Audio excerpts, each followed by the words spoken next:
YouTube, it's Brian Phillips. Look what we've got here. Eachine 50 millimeter F-18. Looks super fancy. We're running an AR-630 in here with safe NAS3X. 1300 3S is what this calls for. 13 to 1800. We have the CG marked here. We do not believe the CG markings. Hopefully we're not wrong. Okay, so safe is on. We have gains on the knob at 4x, so it's probably too much right now. We'll probably have to back those off on the knob, okay? So we're gonna start about halfway. Expo's our standard expo. Hopefully this works. I'm gonna try to do it in such a way that I can recover if it doesn't. The wind is blowing from that direction, so I'm gonna go out in the grass and launch that way. Okay, throttle cuts off. Safe is on. Full throttle.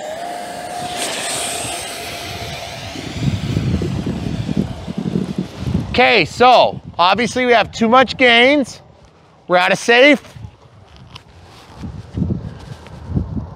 Okay, turning the gains down just a little bit. Okay, we obviously need less. Okay, so we'll go to 1x and we should be good next. It's definitely a little bit on the nose heavy side, but we could trim some of it out too. Okay, I'm holding the elevator back. Boy, that thing has to carry a lot of speed. But look, we have plenty of elevator. It's actually flying pretty good now. Turning the gains down even more. I think we need about 1x. That would put us about 50% on the gains. Now I'm gonna get my trim on the elevator. A lot of trim. There we go. Okay, so we're flyable now. Look at this, guys. We're on 3S 1300 Smart Pack Gen 1, so we have a voltage alarm that can help us along. It is quite windy right now. Full speed pass here. Woo!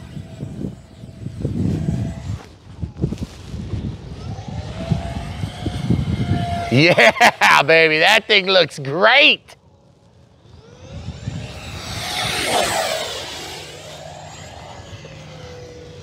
It flies fast. Okay, there's 100% throttle. And there's your roll rate with the Expo and all the configuration we've got right now. Not super fast.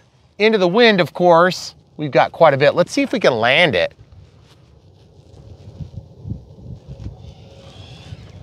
Look at that, guys. Super easy landing. We're at 3 minutes left on our timer. Let's check one setting here. Okay, so real quick, I want to see if I can move that battery back just a hair. Obviously, we got to get the weeds out of here. Nice skid pads built in here and here.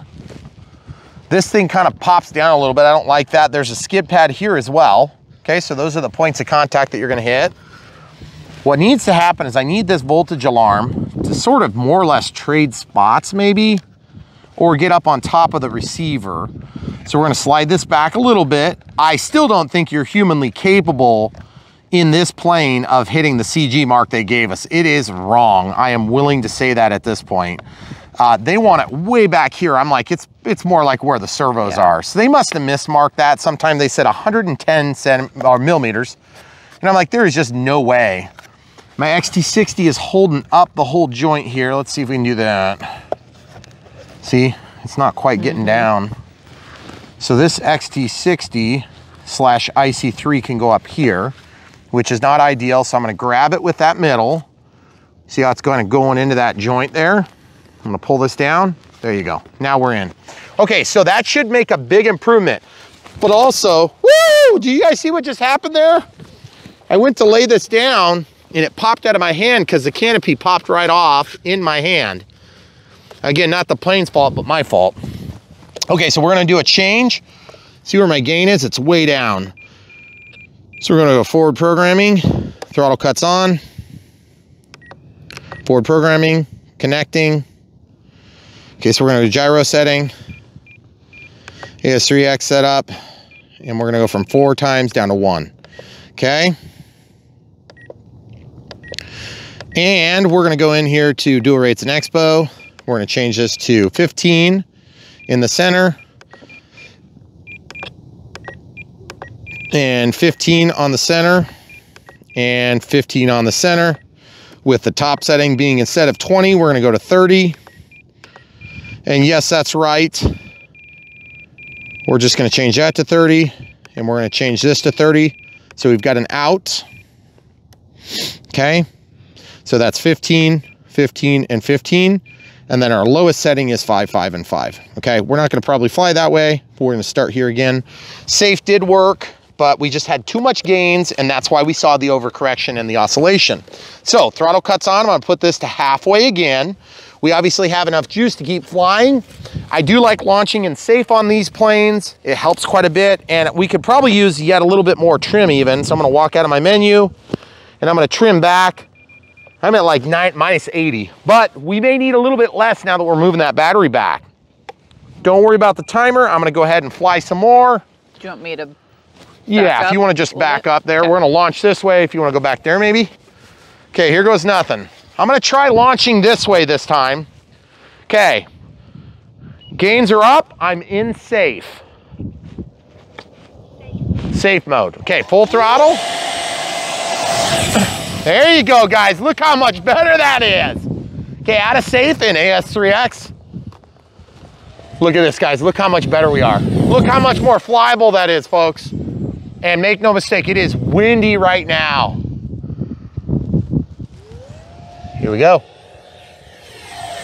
Looks absolutely fabulous. Oh yeah, we have got this thing dialed in nicely now. Loving the way this thing flies. Definitely a little bit nutty. I'm gonna actually go to my high expo rate. Oop, warning. So I'm gonna be nice and respectful because it is an EDF. You wanna come back, please? Thank you, perfect. Okay, let's try this. Let's bring it in real slow. Boom, that is so easy to land now. Guys, so much better. 30% expo, 90% rates. In the holes that we picked, stick around for the build, radio setup, all that stuff, the Unbox build and radio setup. You can see where we put our holes. We're on the inside hole, and then we're on the third one in from the outside here, third one in from the outside here, and inside hole. Look at the throws though. In safe, way less throws. Safe is gonna save your tail on this plane. Also, take note of where the elevator is. We're kind of almost pointed up or like flat on this top surface here. Nitrite gloves, in case you're wondering, doubled up. It's very cold right now. Same thing here, flush on the top almost. That's gonna get you about where you need to be. We can make the mechanical trim and we can get back our 80 in adjustment. So without further ado, 3S, 1300 milliamp hour, probably got us about 4.5 minutes of flight time. Right there, that's where you want your battery. That's where you want your receiver. Very, very good flight. Real happy with it. If it was dead calm, this thing would be a joy. But right now, it's a little bit crazy with the wind. I want to fly it more, so we're going to go reset and throw another battery in and see if we can get one more for you. Okay, so round 2, 1300 3S, 30C Gen 1 Smart Pack, AR630. That's the one with the internal antenna. Still has AS3X, safe, and full, well, half rail, I don't know what they call it, flyby telemetry. I've never had a problem with that. Anyway, we have safe turned on for the launch just because it's, well, actually we could probably do it without now, but I'm still gonna, just because it's so windy, let's just do safe. Throttle cuts off, and our gain is about 50% on 1X in forward programming. And I also kicked up my aileron expo by 5% more. So it's 35% expo, 90 on rates. And I've also got it as 20 for my middle setting, but I'm actually flying intentionally on my higher setting today, just as I get used to this, okay? It's a bit of a firecracker. 3S is good. Timer set to 5 minutes on 3S. I think we're gonna be able to get 5 full minutes of flight time this time. You ready? Mm-hmm. In safe, okay? Here's our limits. Bank angle up, roll left, roll right, roll left, roll right, out of safe. Here we go, coming back down with the wind. Oh yes, so glorious looking. Look at that thing. It's fast like you want it to be. Eachine did a good job on this plane. It's really cool, it's really fun. And it feels rock solid, folks. Look at this. Nice roll rate, just really kind of almost an insane roll rate. was safe on a nice, crazy windy day like this. Look at this, guys. Feel like the gyro, we could probably go just a hair more. Upside down flight performance is great. Got tons of up elevator. Should be no problem at all. If you want to do upside down flight. Okay, up. Look at this. I would call that near unlimited vertical on 3S. That's awesome. 50 millimeter EDF. Sounds great. I mean, obviously we've seen better from other planes, but you're in 6S realm, costs so much more to fly them. Get that thing down here. Look at that thing. Look at that. Just into the wind, just gliding. Full throttle, baby. Trying to get this so that you guys don't just get the Top Gun closing sequence. Credits roll. We don't like silhouettes necessarily all the time. We do once in a while though. Look at this. Look how nice the slow flight performance is. That's with no flaps, folks. No flaperons. We're gonna porpoise it over the top of these trees, get away from the eagle killing zone. We're gonna go around this way and then right through the front yard. Full speed pass. Woo-wee! I'm telling you guys, you can bank and yank this thing to your heart's content. I don't remember being that impressed with the F-16, to be honest. Do you? I don't think you were as impressed as you sound right now. I'm super happy with the way this thing's flying. And it's crazy out here, folks. It is very crazy. Like, I don't know if you can feel it through the screen, but it's about, feels like it's about -10. Of course, it's not quite that bad. It's not. I just feel like we got it dialed in too. It just flies good. Yeah, it looks really good. Now, one thing I can say about bank and yank is it leaves a little something to be desired in the appearance of flight. But let's see if we can do a little teeny bit of high alpha here. Oh yeah! With the right wind conditions you can, but remember high alpha is dangerous because you have no rudder. And rudder is your friend when you're doing high alpha because you can get that noise, you get that nose pointed back to where you need to be and get that plane flying again. Look at this, this is so gorgeous. Full throttle. I think we're probably getting close to hearing some beeping. 1 minute 51 left, are you kidding me? Really? I feel like we've been flying for 100 years. Yeah. Up and around, right at our feet. Hopefully not at our feet. Guys, look how fast it is. It looks like a real F-18 when it goes that fast. Woo! Woo! Woo! Woo! I feel like, oh, we're 128, 26. That is just nuts. Look at that. Look at that. Did you see it fall? It's so cool, folks. Whoa, that turn was sharp. Is that wind? I don't know what it was, but it worked really good. It didn't lose control. I was thinking we were for sure gonna lose it there. Man, that is so gorgeous up against the pink. Here we go, right in front of us. You good? Mm-hmm. Oh, yes. I gotta get flying. Get her flying. Oh, do I hear beep? Do I hear beeps? Are there any beeps? Nope. Okay. Trying to zoom. I'm losing power though. Okay. Maybe it's just heat. Let's try it. Nothing, right? Uh-uh. I have a voltage alarm in there. Full throttle, baby. Yeah, but I can't help but think I'm losing my juice here. You did put it in when you changed batteries, right? I did. We're losing power, I feel like. I agree. Let's just kind of zigzag. We're about out of time anyway, so 5 full minutes of flight time. Wow! Wow! Yeah, baby! She's down. Wow, 5 minutes or 5 seconds, 6 seconds. And I'm not hearing a beeping. Why am I not hearing beeping? I don't know. Throttle holds on. Throttle cut. All right, guys, gotta say, loving it. Huh? 3.59. It's supposed to beep at 3.6. What the heck is this stupid thing doing? Well, whatever. It is what it is. Esteban borrow that one? No, I don't know. So anyway, guys, loving the plane. Actually looks absolutely gorgeous. The NX-8 did great with the AR630. I was super happy with it. No antenna to deal with.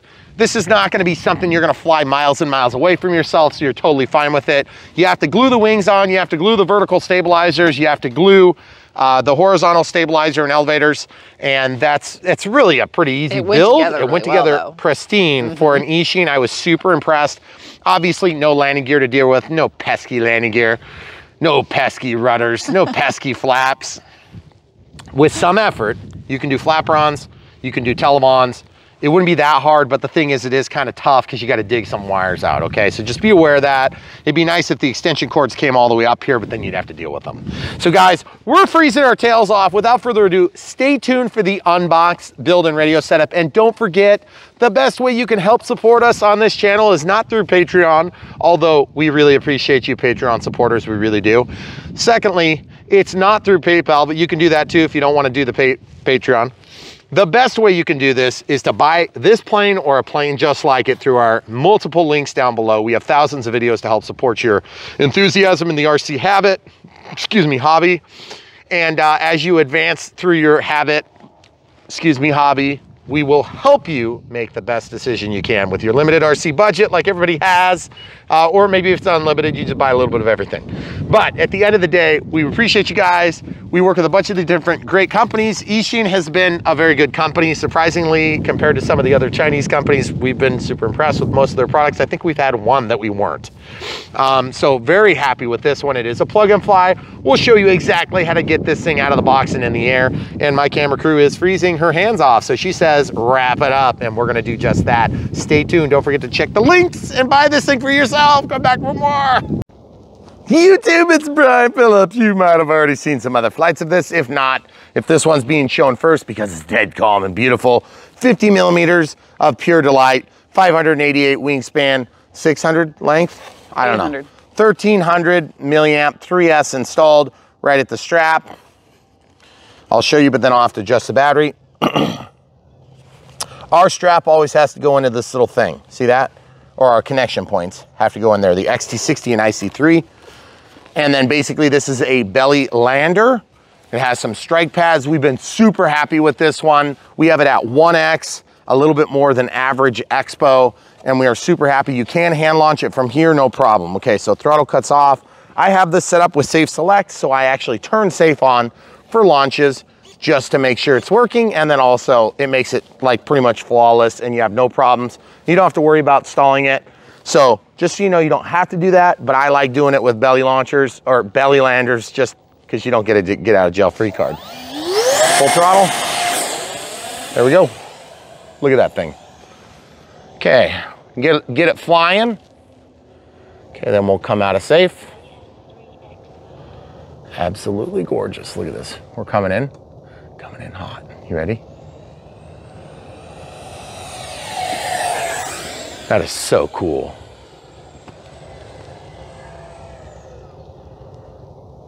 Oh man, whoa. How'd you get it flying? Did you guys see that? Mm-hmm. You want to be able to depend on gravity, but sometimes gravity does not do your bidding. Oh, that is so beautiful. And then we got huge roll rate, folks. You could probably go to the outside hole on the ailerons and experience a little bit better expo settings, a little bit lower expo settings.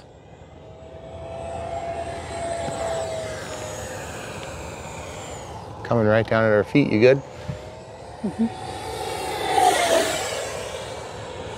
So this is by Eachine, so it is a plug and fly, not a ready to fly, which is just fine by me because I'd prefer to use my radio system on this sort of thing. And yes, we did use the AR630. If I misspoke earlier and said 631, I apologize. There's the internal antenna on this one.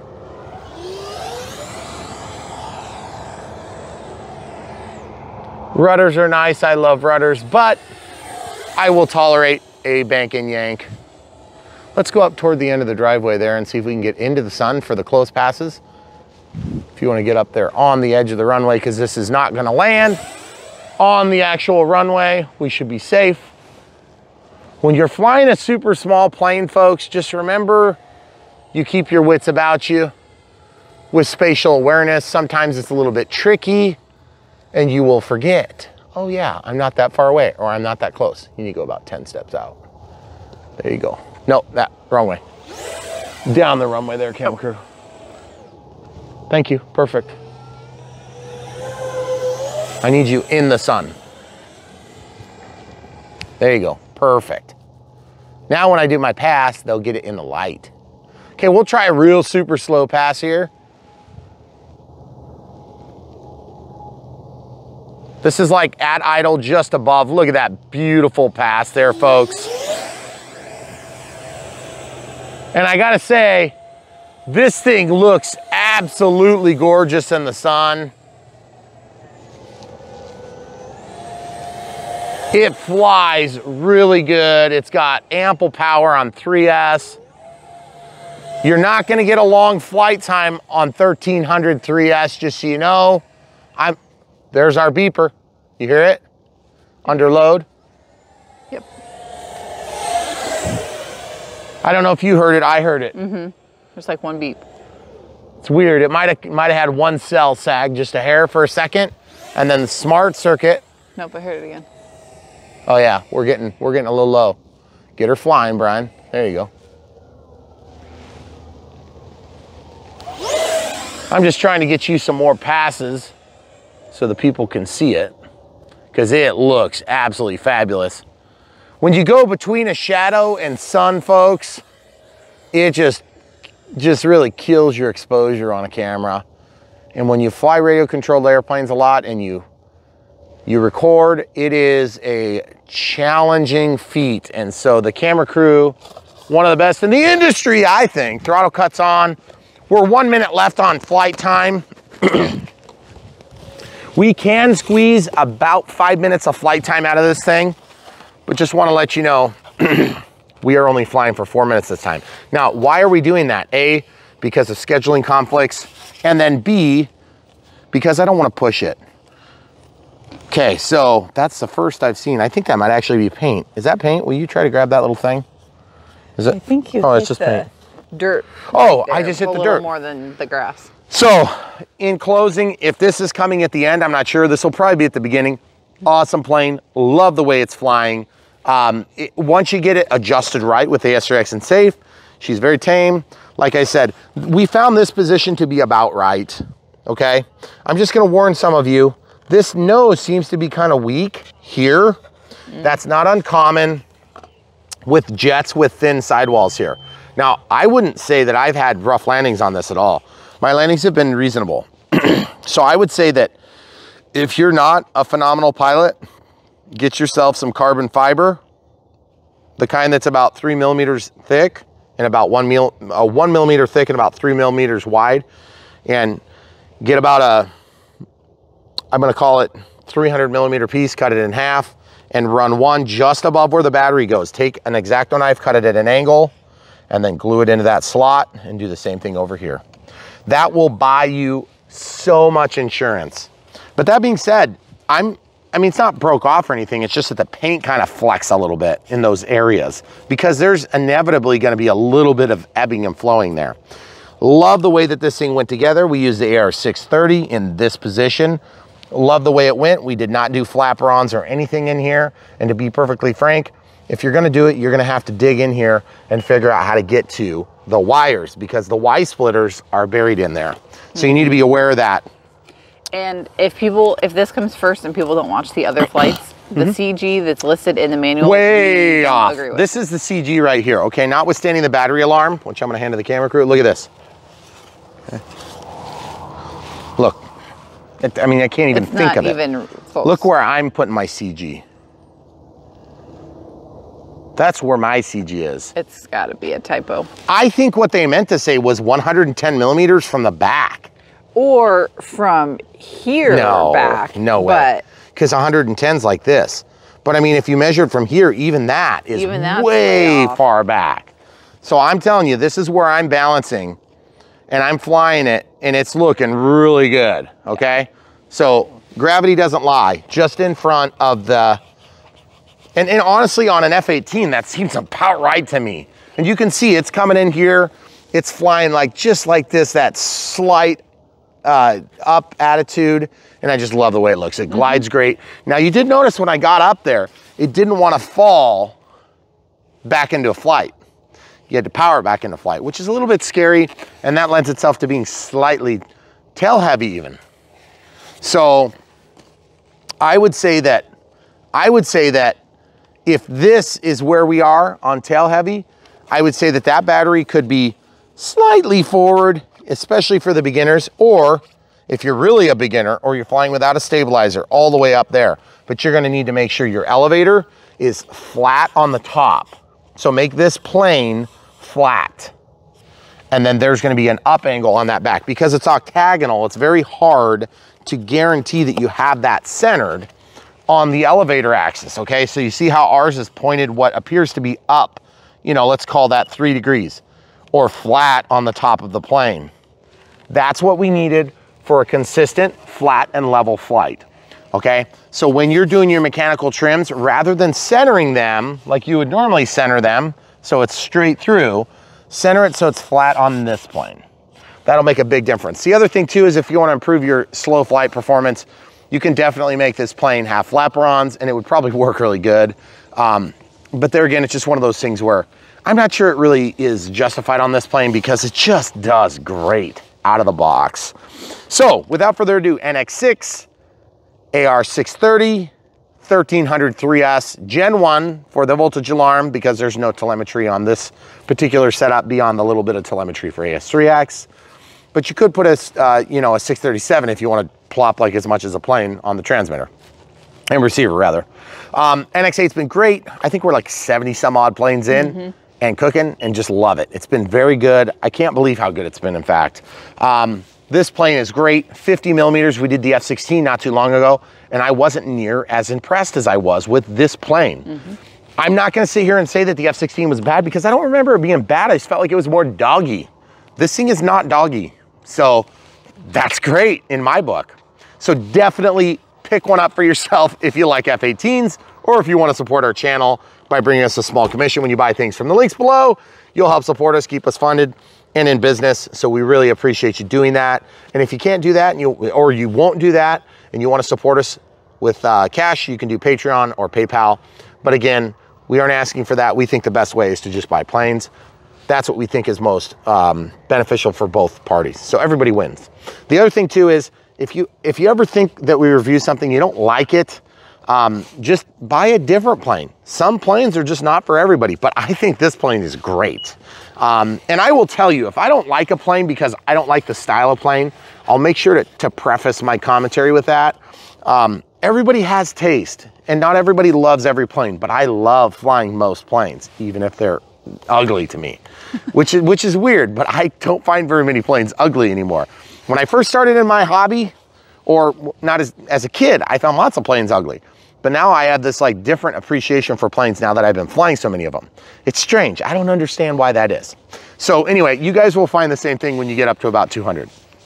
So anyway, that's all you get for today. We hope you'll stick around for the Unbox Build and Radio setup, which is pretty simple, and hopefully you'll pick something up. And if not, give us a like. It really does help. We appreciate you. Best audience in YouTube. Hopefully you'll have a happy new year. Merry Christmas, Happy Hanukkah, and all those things. Thanks for coming. YouTube, it's Brian Phillips. Look at this, we've got a box. It's an actual legitimate box. Where's the garbage bag? I know. That's what I was thinking. Where are we gonna put our trash? This is a Banggood item, and it didn't come in a garbage bag. It came in a legit box. It's an F-18. That's amazing by Eachine. We just did an Eachine the other day. It's amazing. We did the F-16 by Eachine not too long ago. These are plug and fly models, so they're not ready to fly ones. And we were really happy with it. We felt like maybe the performance was a little bit lacking because it was being flown on 3S. And we later found out that you might be able to do 4S. So I'm kind of assuming we're gonna have the same issue with this one. So the reason we're doing it now is to satisfy my curiosity. And then if we catch it on fire and it goes, it'll still be enjoyable to watch. Then we'll know. But you can still follow the link in the video description below and buy your very own and make yours go also, if you like. But in the meantime, we're gonna unpackage this. We have this new stupid way of packaging things without foam. Hate it. It's, so far it's not been damaging, but I'm not really excited about the prospect. So you've got this carbon fiber spar flopping around in there. But I do like the idea that it came in an actual box. That makes me feel better. I think international shipping, it might do well. I've seen some big planes ship this way, and I think it's gonna work okay. But like that little foam, I'm just afraid that eventually somebody's gonna get one with a crushed nose. Let's see if this pulls out. It's taped down. So I'm not sure. Oh, looks like we've got some stuff here. There's a nose cone in there. Some control rods, a little bit of Velcro, not Velcro, hook and loop. Correct. Okay, so we got the fuse. Everything looks nice on that. Good scale lines on these ones. That's why I really like them. Access to the EDF here, looks like. And then there's a cheater. Then of course the inlets are real, which is really cool. Okay, I wanna get this thing out of the plastic. See, unboxing these things is also a little bit different too, because we're used to having pretty easy unboxings. Okay, so I have to cut this. Man, that's like an awkward spot to cut too, because they tape it, but there's no obvious tail from which to open. So when you watch these videos and you get to see us struggle through opening them, you're gonna have to measure that for what it's worth. It's really not a big factor. I'm sure most of you guys aren't gonna have a big problem opening a plastic bag, but I do struggle with these things. You only have to open it once. Oh yes, that does look pretty sweet. Look at this, beautiful. And then this feels like maybe it pops out so that you can put in a landing gear possibly. But I'm not sure, and I don't want you guys to hold me to that because I don't necessarily have control over it. The other thing I noticed that I thought was a little bit off about the F-16 and this F-18 is that they chose these test colors. I believe these were test prototypes. And while I love the scale lines, I'm not crazy about the liveries on either of them. I can definitely look past that, as will many of you. That's never been a big issue for me when I see one of these historical models that maybe has a strange paint job on it. I don't get real super I don't get into it. When it's, you know, some particular historical, memorable paint job, unless it's something that means something special to me personally. And so I struggle with that because I don't necessarily know the aviation, the weight of what that livery means. Pinch hinges there. It's gonna be glued together. That is another con, but I gotta say, I really like the lines on this plane, and that's why we had this one sent out for review. I love the F-18, I love the F-16. They're both very good, very cool planes. You do have to exercise these joints a little bit, meaning just work them a few times. Looks like there's probably gonna be a spar there, but I can't tell for sure. Maybe there isn't a spar. See all those holes? Maybe that's just the way they were jigged into their I think so. Paint booth. Because those are gonna go like this. Everything fits really good. So that's sweet. I have to assume I have that correct because those lines are typically on the top. Obviously the control horns are on the bottom. It does look really sweet actually. Oh, look at the EDF. It's a single EDF. You'd like to see two, but you got to get into a pretty big F-18 to actually justify the cost of having two EDFs. Two EDFs, two ESCs, a more complex, you know, probably some sort of a U-back or S-back. It just gets more expensive by the time you put a model like that together. So I think most of the model companies are going to be inclined to not do twin engines unless they're just really big planes. Okay. The missiles are fixed on the rail, plastic plastic fins. I'm afraid I'm gonna damage one of these when I'm ripping the bags open. I think it might be smarter to use a scissor, I wonder. Or I could just use this and then score through and cut it out like this. That's a lot better. It's beautiful. Really, it's nice lines. These moldings aren't very deep, but I love the flat color. So they applied this tape and then they painted it. So it's actually a perfect match. It's not like a close match. They literally painted it with that piece of tape on there. And simplicity on the livery is not a problem for me. It's not a complaint necessarily, so I don't want you guys to hear that wrong. Okay, so brown is going away from me. I'm just gonna plug this in so I can, in case I would forget, that'd be pretty bad. Yeah. So I'm noticing that we have basically separate elevators, so we could do potentially televons and then set up a flaperon configuration, which would be sweet on this plane because you could actually make this function and you would still have, you could actually make simple flaps and just have these act as flaps and then televons, but I'm not sure if it's gonna have a fast enough roll rate. So let's just see how this looks. I don't know if I can do that. Yeah, I can. It's gotta go in there. See, it's not wanting to fall in. See this? There's actually nowhere to stuff it on this side, so you have to kind of push it up into this spot. I haven't glued this together, so. See what I'm talking about? Yeah, where's it supposed to go? Yeah, where's it supposed to go? How are you supposed to do that? There's only so much depth. Oh, there it goes. It just stuck right in there. There must be like a sweet spot. You can actually force that to go in. I'm gonna use this wing joiner to push that down in there. Then of course, this is gonna end up here. Then I'm just gonna push it all the way through because I'm quite curious about this wing. I don't wanna fight this wire later.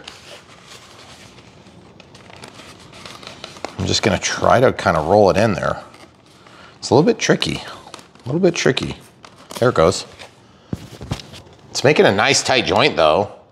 Hope I'm not blocking your view totally there, camera crew. You know, that is a really nice fit, but I'm just scared to death. It doesn't seem like very much contact for glue. It looks sweet. And then technically, I guess the wing spar is what's gonna hold the wing on, and less the glue joint. The glue joints are just gonna kind of position this wing. But that looks really good. I like the color actually a lot better than I thought I was gonna like it. I just don't like the trim livery. I'd rather just have it flat gray. They do disappear in the sky if they're gray though. Yeah. We found at least. We think they disappear. Okay, so what else is in the bag or in the box? We have a canopy. So let's cut that out too so we can take a closer look at that. So here on Brian Phillips RC, we like to build things. We don't do a lot of editing on our videos, partly because we don't really have the skills to do it, but we are finally getting our equipment put together to be able to do it. That magnet was really weak. Look at this. Is it blocked? It's not pushed down all the way, is it? Yeah, I know. It's not. That's true. I wonder if it's maybe just not getting full purchase. Look at that. One of the magnets is fighting us. Did you see that? Yeah. They got a magnet backward. Oh wait, there's only one magnet. Is it in there backward? We got a plane a while ago that the magnet was in backward. But that's not backward, that's holding together. It's just that when it's off by 180 degrees, then it resists. It's very strange. Okay, well that's fine. Very nice scale lines on that. I would have liked to see this black or some other color, because all being gray is a little bit lacking in my opinion. Love the scale lines though. The scale lines are really what I go for in a warbird. Because even if you have a terrible paint job, I can get over the paint job. I can always forgive that. But if the lines are wrong, I hate that. Well, and theoretically you could change the paint job if you really didn't like it, but you can't change. Well, it's harder to change the lines. Yeah. Because if you have to actually redesign the model, that's, you don't want to have to do that necessarily. A lot of people do it. We don't do it because we don't have time for that, but our lifestyle doesn't support that sort of diving in like it used to. And partly because of the reviews and stuff, but I guess nothing's damaged at all. So maybe I shouldn't be upset about the box. I kind of like foam. I just think foam works well. You just wanted to keep the foam. I know. I'm kind of a foam lover. That's weird. Okay, so we're sort of like already building it, so I guess I should No, we can't forget to glue it together. I know. That's what I was just thinking about. Okay, see this brown? The brown's back. So I'm gonna go ahead and try to do that too. So you guys are gonna have to let us know if you have any concerns with our video quality the next few weeks or videos. We just got new equipment, so we are trying it out. We're hoping you're loving the higher quality video. Not that our performance is better, but the actual video equipment might be picking it up better. So we're trying to make some decisions on how we're managing that right now. And every time we go through a process of making a change, we want to kind of keep you guys in the loop and let you know that we're here to answer your concerns. If you do have them, we're not necessarily saying there will be concerns, but if there are, we'd rather address them now than wait 6 months and have, that was a pretty dang good fit. That really does fit. I am very tempted to just tape these together. Do you want to know why? Why, really? Because if I tape this together and I need to take it apart, I totally can. Because all I have to do is tape it all the way along this joint and then along this joint, and that will be very strong and very sturdy. And if I need to get in there, I can X-Acto knife that. Do you have nice flat tape? I don't know. I don't think I have flat tape, unfortunately. If I had flat tape, that'd be great. So I can't tell if that's supposed to be like a place to hold the plane, but if your hands are so small that you can't do that, you might want to see a doctor. Look at this. That is amazing. I love the way it looks. There are tail fins in there. Glue those, right? Yeah, I'm pretty sure I'm gonna have to, but I love the lines on it. It's really, really good. Okay, so this is everything that's in the box. So this is a plug and fly, if I didn't mention that already. So of course you have to provide your own receiver, your own battery, and your own transmitter, of course, and charger and things like that. So a lot of the Eachine stuff we do, those are nice. I don't necessarily have a problem with that. I did like being able to cut on this though. So this is just a belly lander like the F-16? Yes, this is a belly lander. So there's no wheels. You don't even get wheels with it. So, which is, to be honest with you, if the plane comes with wheels, I am so inclined to put them on and wheels up, wheels down the plane that it's almost takes away from it for me, because I like flying belly landers. I think it's fun to fly them. We just did the T-38, the BAE Hawk the other day from Arrows, and they were both really good. We had kind of a bad experience with the Hawk, but it's because we got the wrong battery initially, and so it was always crashed. Yeah. So sometimes when you get a plane and you crash it right away, it's frustrating because then it's always damaged. You don't get that virgin flight where it's actually works really good and it's beautiful. Look at that, that is gorgeous. I mean, it really fits together nice. Eachine has done a good job on this one. Now, that being said, we haven't seen the way that it flies, and you know, this thing could go together great and fly like crap. And that's part of the reason why you come to a channel like ours, is you're coming here to learn about a product that you're probably going to buy or you're thinking about buying. That thing looks absolutely fabulous. I was saying how I didn't like the paint, but now I'm kind of liking it. And of course, we've got this yellow nose cone, which is a little bit weird. Oh, yeah. But those little details, like the black. Those inlets, it's really cool. Makes a difference. Kind of dresses it up a little bit. And Eachine has always done a good job of making a really nice looking plane compared to what's out on the market at the time. Okay, so that's like a solid plastic nose. Okay, it's got a key so you know which direction. Now, these are not centered. They've got an angle to them, so I'll show you what I'm talking about. So you can see that if you put that on upside down, it would actually be up. It would look really dumb. That looks pretty sweet, actually. It's pretty cool. I love the way that looks. And also just looking at the way the servos are set up, it's obviously got no rudder. You're not gonna be able to do differential thrust, because even if there were 2 ESCs and 2 EDFs, you would be so close, you'd hardly create any asymmetry, so you're not gonna wanna yaw the aircraft that way. But this plane would definitely, you could put in servos and set up rudders if you like to. Okay, so what we're gonna do is we're gonna pause, we'll go ahead and get things set up, and we'll get this thing glued together and show you our process of doing that. All right guys, so we're gonna glue this thing together. It's just dry fit together. So at this point, the easiest way to do this is to probably just kind of lay out the pieces. And most people will tell you to scrape all the paint off. And that is one thing you can do if you really are concerned about it, but I haven't had a huge problem with it myself. And unless it's some extraordinarily expensive thing, I just glue them together. And to be honest with you, I've not had a lot of problems. So some of you may have a different story about that. And so I don't mean to take anything away from other people's situations, but I just don't think it's really usually that super necessary. But if you're concerned, just take a knife and score, or take some sandpaper and sand off the finish. But like, this is a flat finish. It's pretty well bonded. I don't think you're gonna have a big problem, but if you do, you can think of me when it happens. Okay, so usually I put on a lot of glue and then I stick the surface in. And you're probably thinking, well, duh, yeah, but we're not quite done yet. You stick the surface in and then you pull it back out, okay? And then that'll help you to see where your contact points are, okay? And this is a contact adhesive, this foam to foam. You can get this at Horizon. And this is what I would consider to be China glue. So then I'll go and just double back and just cover the surfaces again. And you see, you just end up with quite a bit of glue everywhere. It's always better to put it into the socket as opposed to the actual tail fin in this case. And the reason that is because then those strings won't drop all over your finished product, okay? So now I usually set it up like this, get it all covered like this, and then I'll set the pieces in or around where they need to be. It's not a hard process, it just takes a little bit of patience.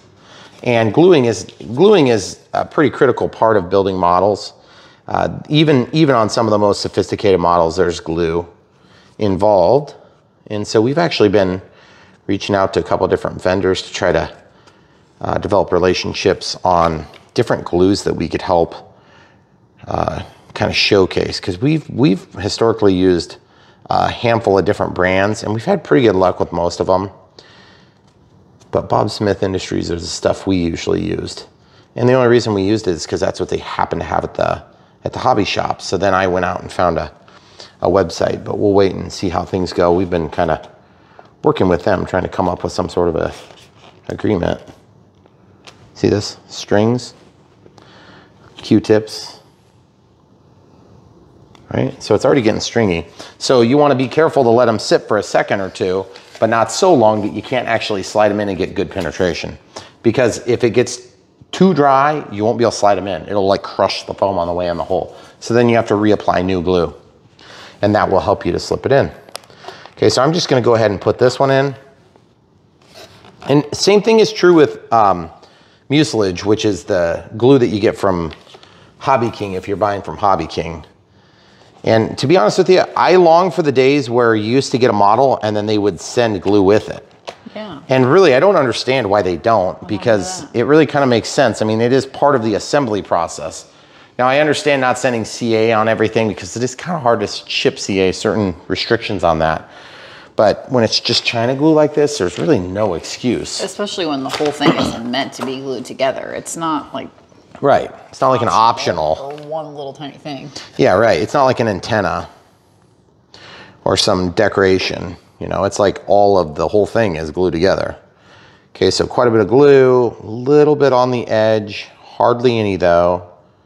Okay, and then you'll note we just used the packaging for this, worked out pretty nice. Okay, so I'm gonna spread that just a little bit, and sometimes I'll spin, and it's not hard, but some people want some help on this, and so I just take whatever residue's on there, if there's a lot, and I'll spread that around on the inside. Then in this one, I will go ahead and get that penetrated in, and then just kind of work it around, and then I'm gonna pull it out. See all the strings? And then I'll take and string that up. Now, if you ever glue a surface like this together and you really need to try to get it apart, there is a way to do it. And the easiest way I've found to do it is to get kicker or accelerator, CA accelerator. And that seems to break this glue down to the extent that you can pull your parts back off. Now, it does generally break down the paint too, so you need to be aware of that. It's like if you were to use CA accelerator on here, then it would break down this paint. And that's part of the reason why, if you're gonna go ahead and go through the trouble of scraping all this finish off or trying to, you know, make a better contact point for that glue, then that might be one argument for doing that. Is just the simple fact that if you're going to be using CA as opposed to this stuff. Okay, this is foam to foam, and you can use all sorts of other foam tack glues. But as you can see, we're getting a little bit low on this stuff. And sometimes it keeps kind of going, which is annoying. Okay, so just a little bit more. And then once I'm done spreading this in this hole, I'll go and spread a little bit more on the other side because I just used the residue. And the idea is the contact adhesive will set up for a minute.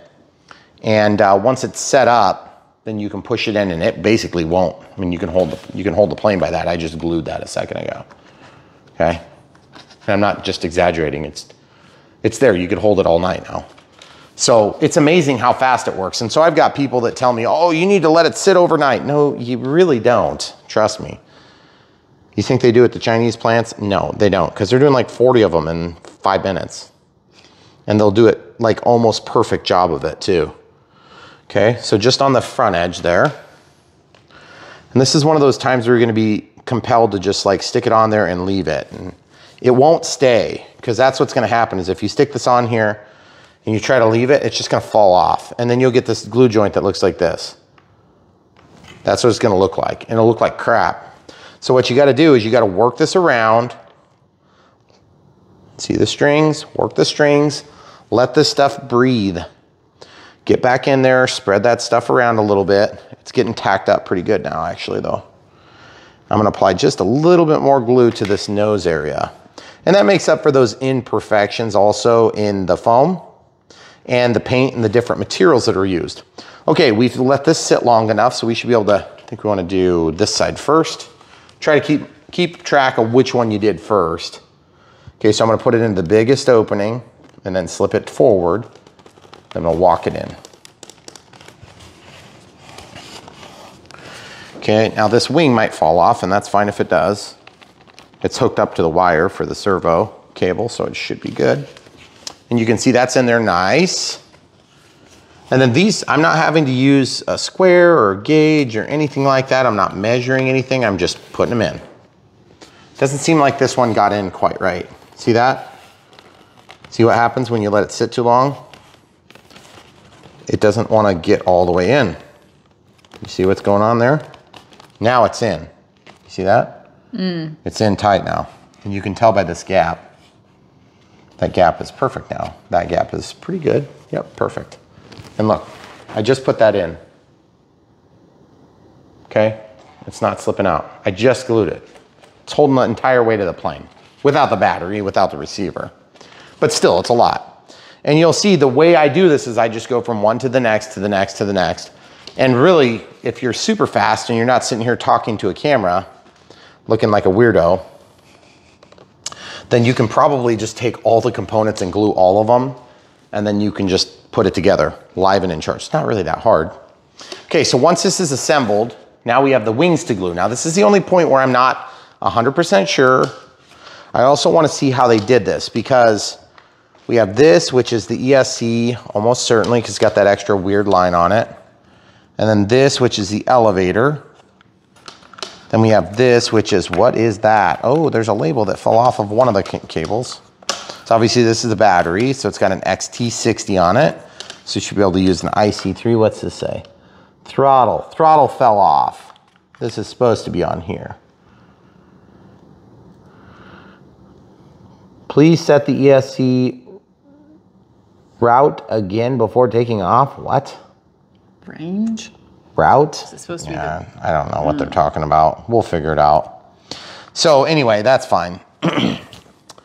Then there is a little tray in here with a very high quality strap, actually. These are super high quality.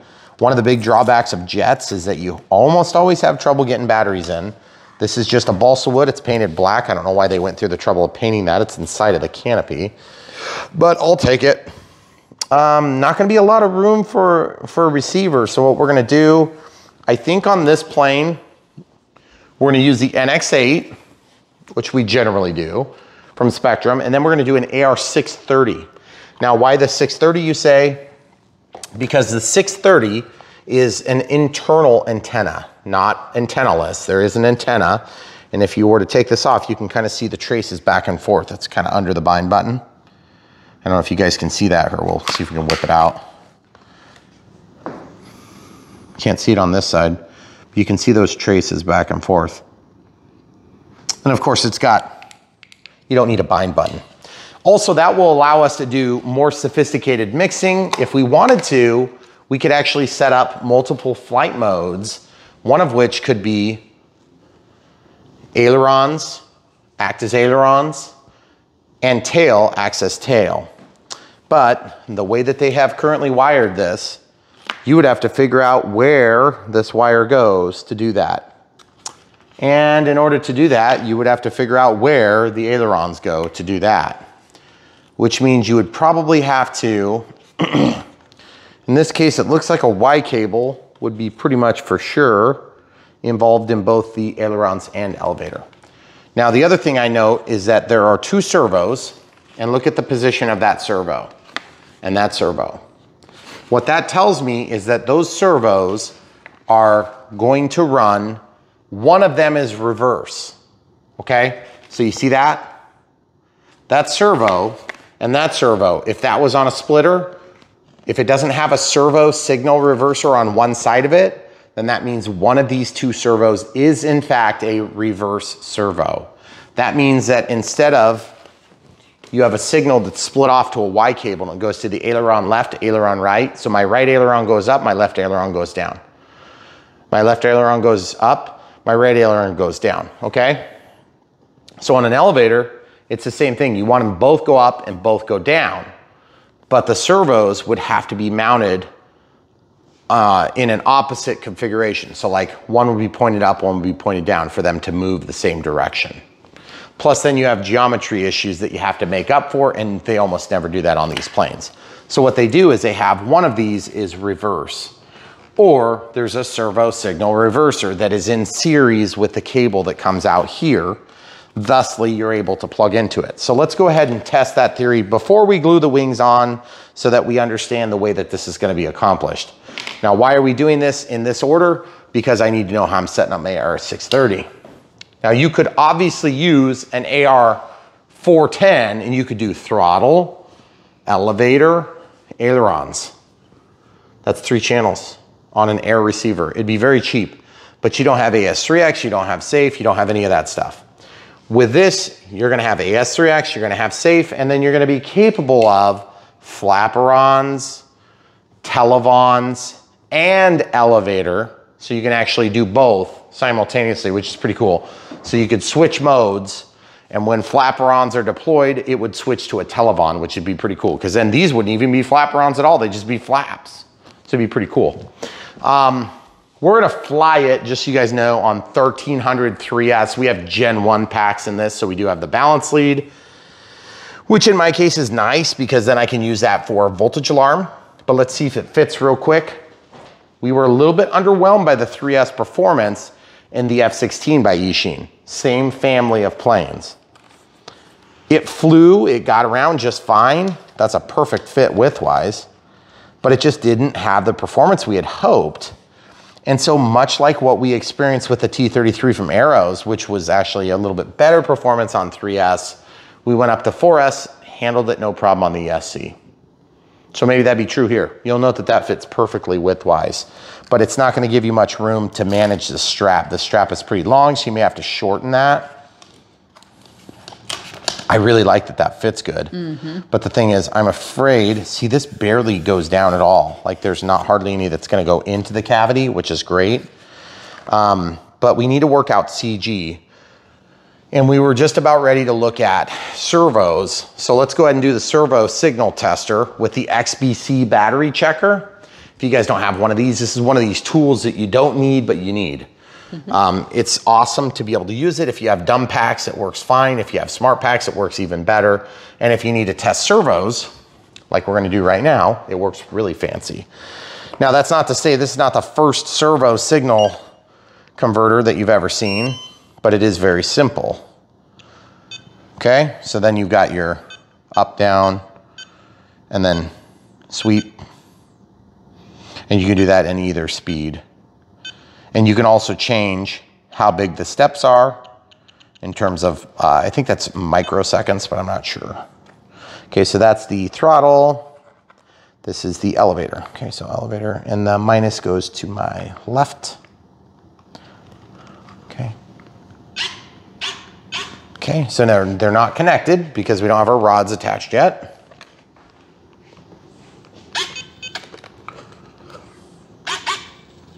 Okay, so we're just gonna let that go through a sweep.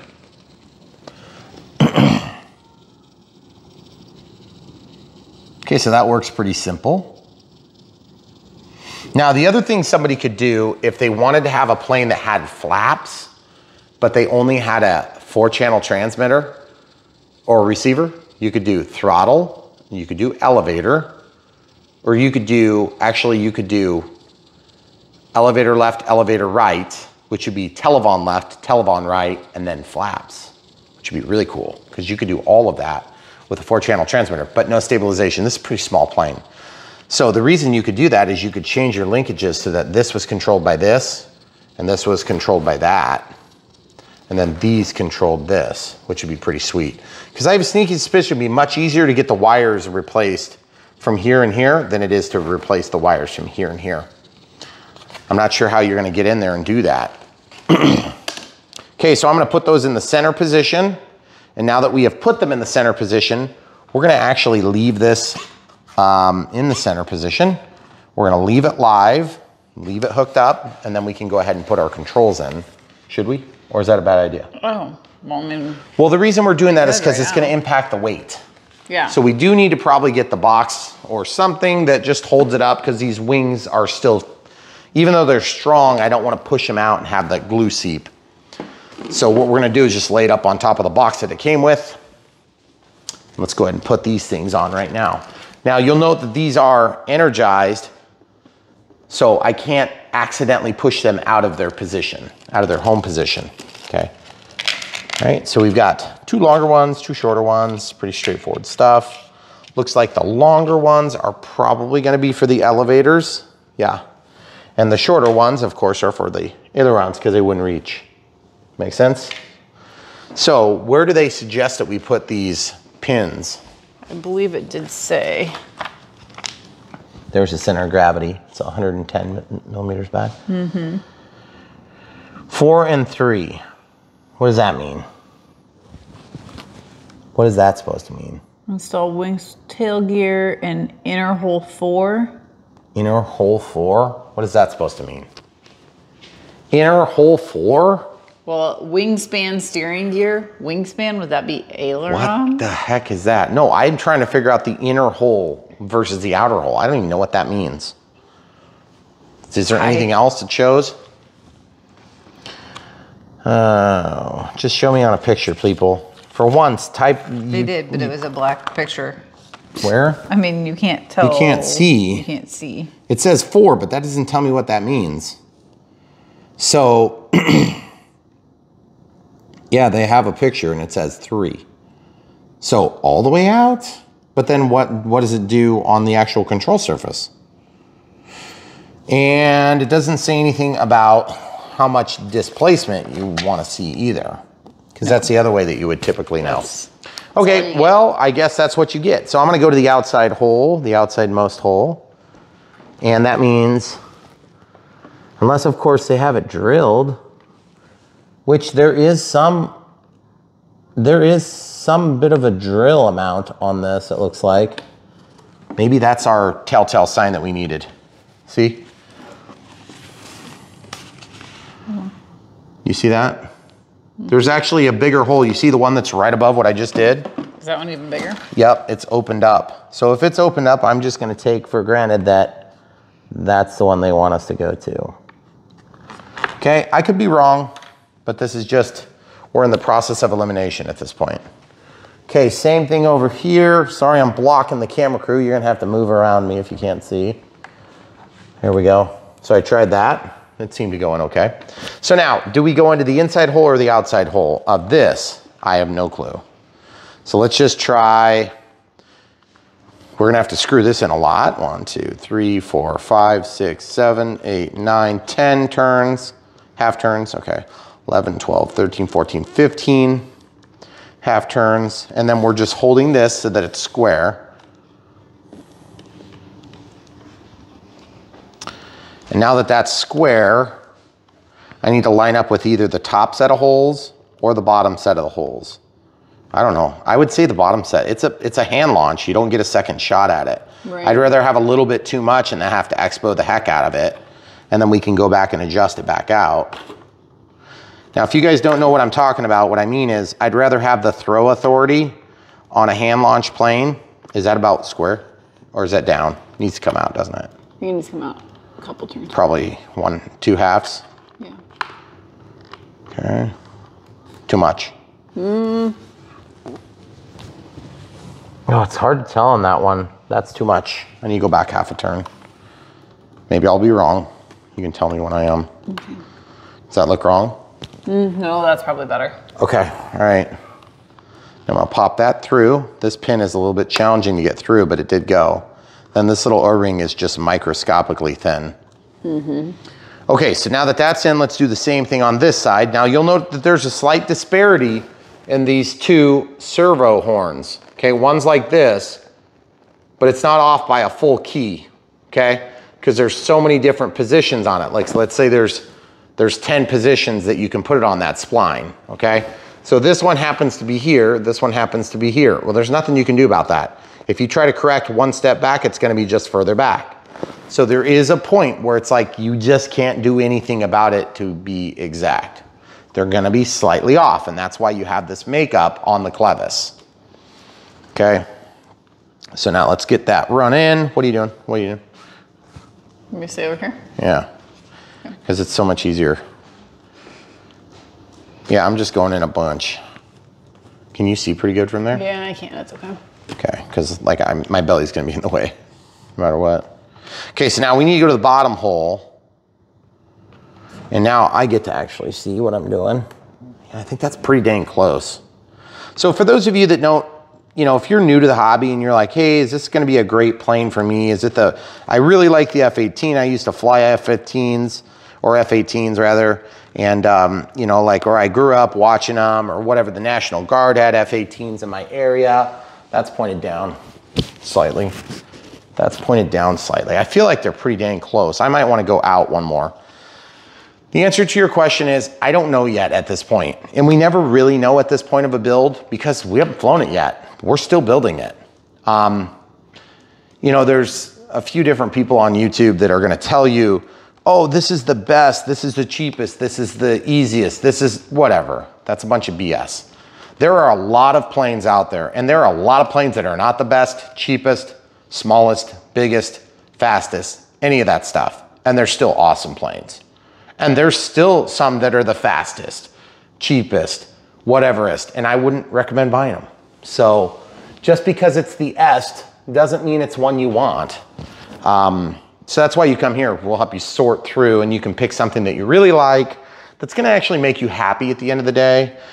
Because really, if you get right down to it, if you're not happy with the product that you bought, you're gonna be annoyed. So, especially if you buy it for big and you have to wait for shipping and stuff. So here we go. Okay, let's test this now and see how the elevators look. Ooh, good. That's pretty good. Pretty good. That's really good throw. Yeah.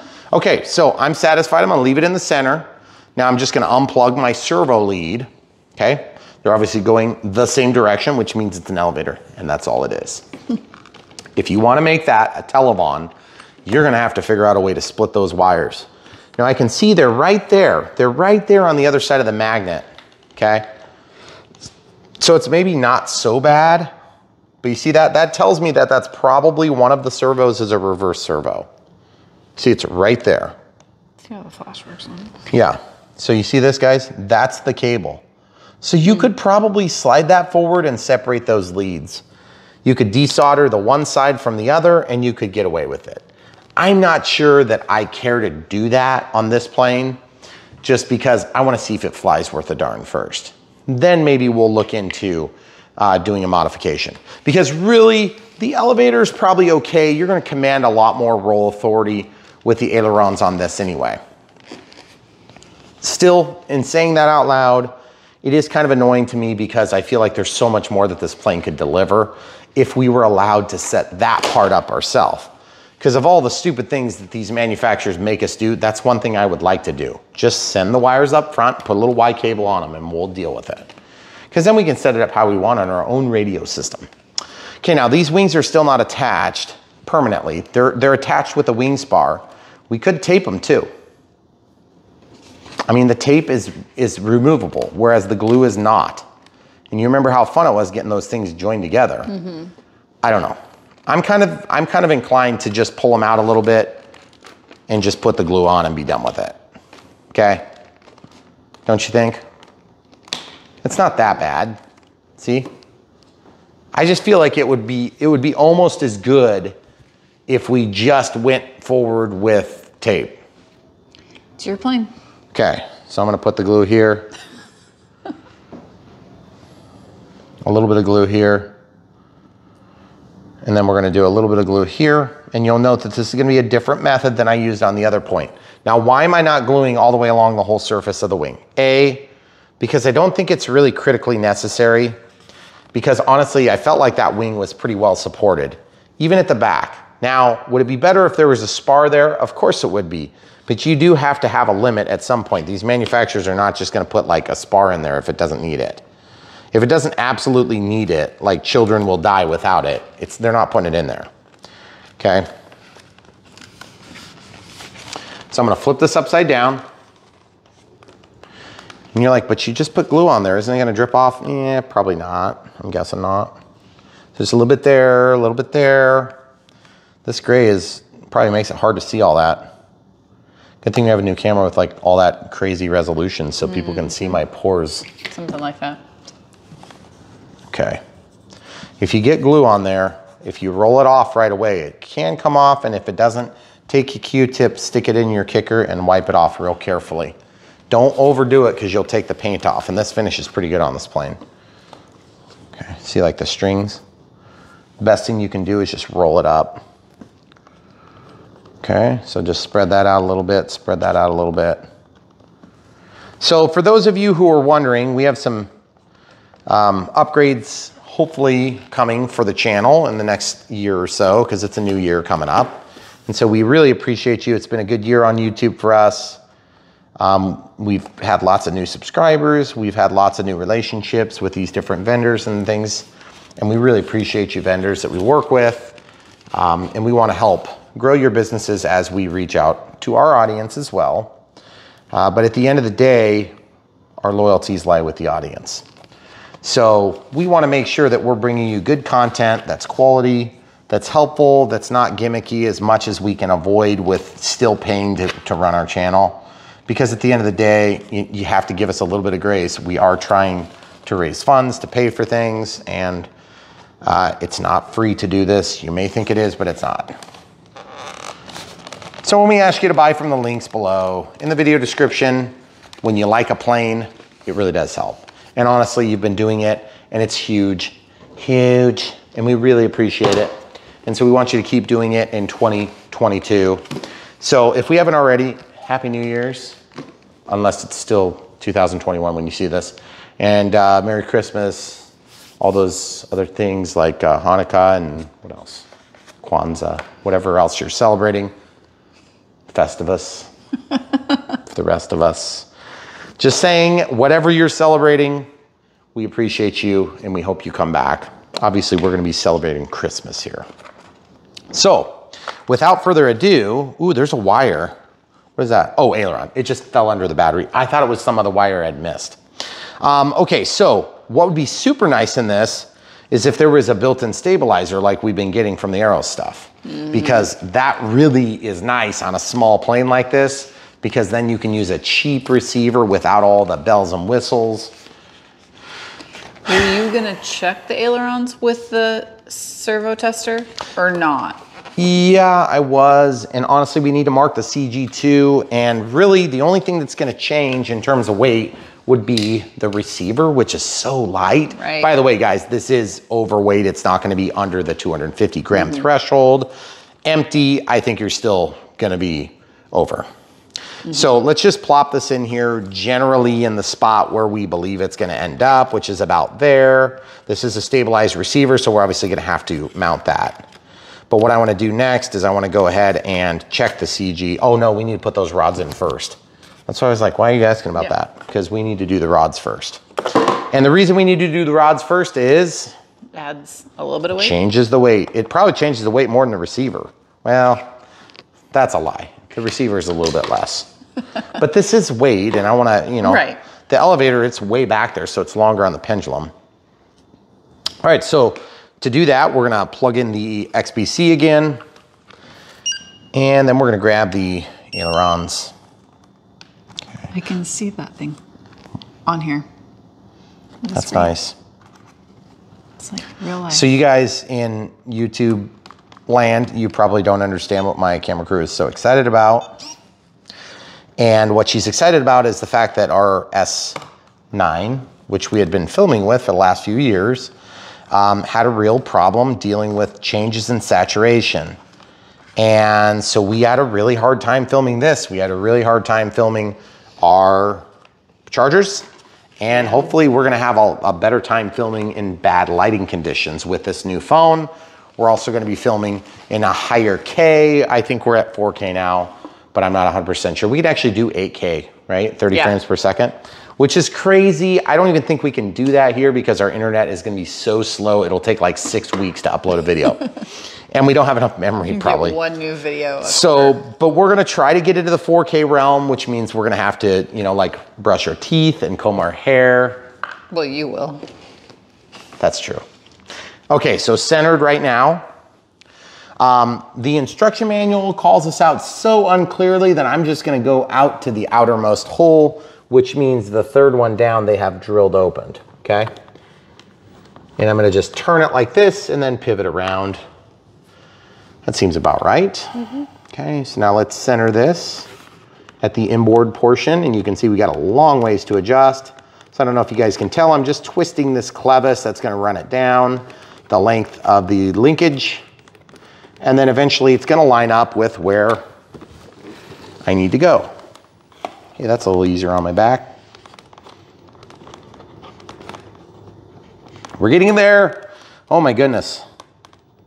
So for any of you guys that are celebrating Festivus for the rest of us, please leave it in the comments below because I would like to talk to you. Okay, so there's that. There's 3 turns. Okay, there you go.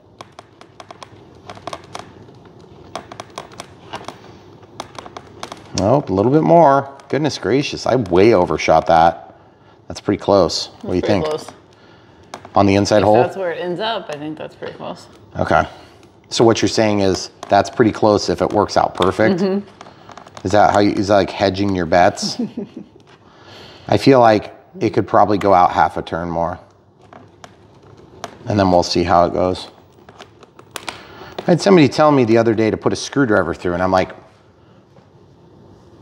do you have a screwdriver? Is that small? Yeah, no kidding. And maybe it was on a bigger model when they were talking about it. You overshot that, by the way. What? Don't you think? What do you mean? Like here, touch it with your fingers. I know, isn't the aileron down a little bit more than it was on the last turn? That means that I would have undershot it. Oh. Because I would have been bringing it out again. There's out again. I mean, I'll listen to good advice. Like that? That is better. But I was bringing it out, wasn't I? Well, okay, I just meant you needed to go a little more than whatever you had done. All right, that's fine. So what you're saying is you were right, but being agreeable at the same time. Yes. That's so nice. That's what happens after many, many, many decades of being married. Many decades. You finally figure it out. It hasn't been multiple decades. Feels like it. Okay, so we got to do this other one. Same exact procedure. Should be pretty easy. Make sure you get the same hole. So 1, 2, 3 down. So 1, 2, 3. I can't see. 1, 2, 3. There we go. Something about the lighting in that spot. It just made those holes disappear. Okay, so same thing. Hold this right there. You can see we need to bring that way in. So 1, 2, 3, 4, 5, 6, 7, 8, 9, Many decades. 12, 13. Are you calling me old? Wait, I was calling us old. Well, we're getting old. I know. It's the worst. When your kids' ages start being double digits, that's when you start realizing the tables are turning. Our turn at life is almost over. Jeez. It's more morbidity on Brian Phillips RC today. We're going to discuss our own futile short lives. Okay, so they're level, and that looks pretty good. That does look pretty good. You know what looks good is this this F-18 looks sweet. It does look really cool. Oh my goodness! Break it. Look at this, that high quality. What is that? The O-ring? Oh, yep. Yeah. Well, I guess just throw the whole thing in the garbage. Maybe not. Okay, so now we test. So we wake up the XPC, sweep, and you look for binding, look for symmetry, very clean action. Okay. Honestly, this plane's coming together really nicely. I mean, I still have some gripes, like why did that not go to the same spot? See that? That's, what the heck is that? That is not centered. That is not the same as what it was. But it is definitely going back to that position. I wonder if I like bumped it or something when I flipped the plane over. But that's super annoying because now I got to go back through and fix it. So in order to fix that, once you've experienced your error, then I have to pull this off and pull it out 1, 2, probably 3 turns, I'm guessing. And then again, we're just looking for flushness here, and I think I need to go back half a turn. You didn't actually actuate them before we hooked them up, did you? Yeah. You did? Oh. They went to the, well, that's down now a little bit actually. Okay, so I'm gonna go back out 1. By the way, if you guys wanna speed up or slow down a jet, an EDF jet that is a bank and yank, here's a trick. Run these like flaperons all the time, or run them slightly above center for spoiler runs all the time. You can adjust your elevators to compensate with trim, come back to the ground, adjust it mechanically, put your trim to 0, and then these things will always ride slightly up. Just keep in mind, it might change your angle of attack slightly, and so it might fly a little weird. But that is a trick you can do that will work every time it's tried, but to varying degrees of success. Okay, so now I gotta go find like another O-ring or a fuel tube that I can bring up and put onto there. I'm going 2 turns, see if that's enough. Okay, there you go, that's pretty good. What the heck happened? That is so bizarre. That was weird. Okay, all right. They did clip good, the clevises clipped good. So I didn't have any issues there. So I did the double tap now, and we're gonna see how that goes. That looks so sweet.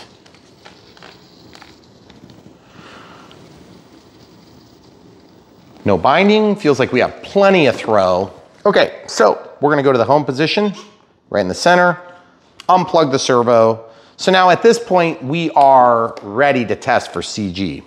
So in order to test for CG, we need to basically get the, put the receiver in here, roughly where we think it's gonna go. Drop the wires and battery connectors and things like that. The battery connector is a pretty good amount of weight, a percentage basis of your all-up weight. Remember, anytime you're dealing with aircraft, it's always a percentage basis of the overall all-up weight. So like if that servo connector weighs, 1.5 grams, then you can take that as a basis of overall comparison, overall weight to your aircraft. And that's how you figure out if it's an issue or not. Man, that looks so good. I love the size. I love that they're small like this. It's a pretty small plane. You could totally take this, throw it on the dashboard of your car, drive to the field, fly it. I mean, shoot, you could probably fly it out your window of your car. Okay, so let's mark this thing real quick. For CG, I'm thinking we can probably lay this upside down now. Yep, it's doing okay. All right, the CG is at, from where the wing joins the fuse, 110 centimeters. Does that say centimeters? No, it says millimeters. Okay, good. That would be like the length of the whole plane. It's not marked anywhere. I'm gonna do a black mark, I think. So this plane is probably gonna have to hang. Okay, so let's look at how this is gonna hang. When I say hang, I mean for the CG test. Is it gonna be like this or is it gonna be like this? It's probably gonna be like this. So that means we need to mark the bottom side. Okay. We'll slide that over a little bit. So let's turn this thing on. Run it out to 110 millimeters. 110 centimeters is 10 times bigger than 110 millimeters. Gosh, what is my problem? That's crazy. Are those CG, supposed to be CG marks? No, they're not. Coincidental, if you ask me. Okay. So that's the center of gravity. Wow. Weird. It seems like really far back on the wing. Like really far. Really far. That does not look right. But it's... That's where we measured it to. Okay, yeah. I'm not gonna overthink it. If that's where they said it was, that's where it is.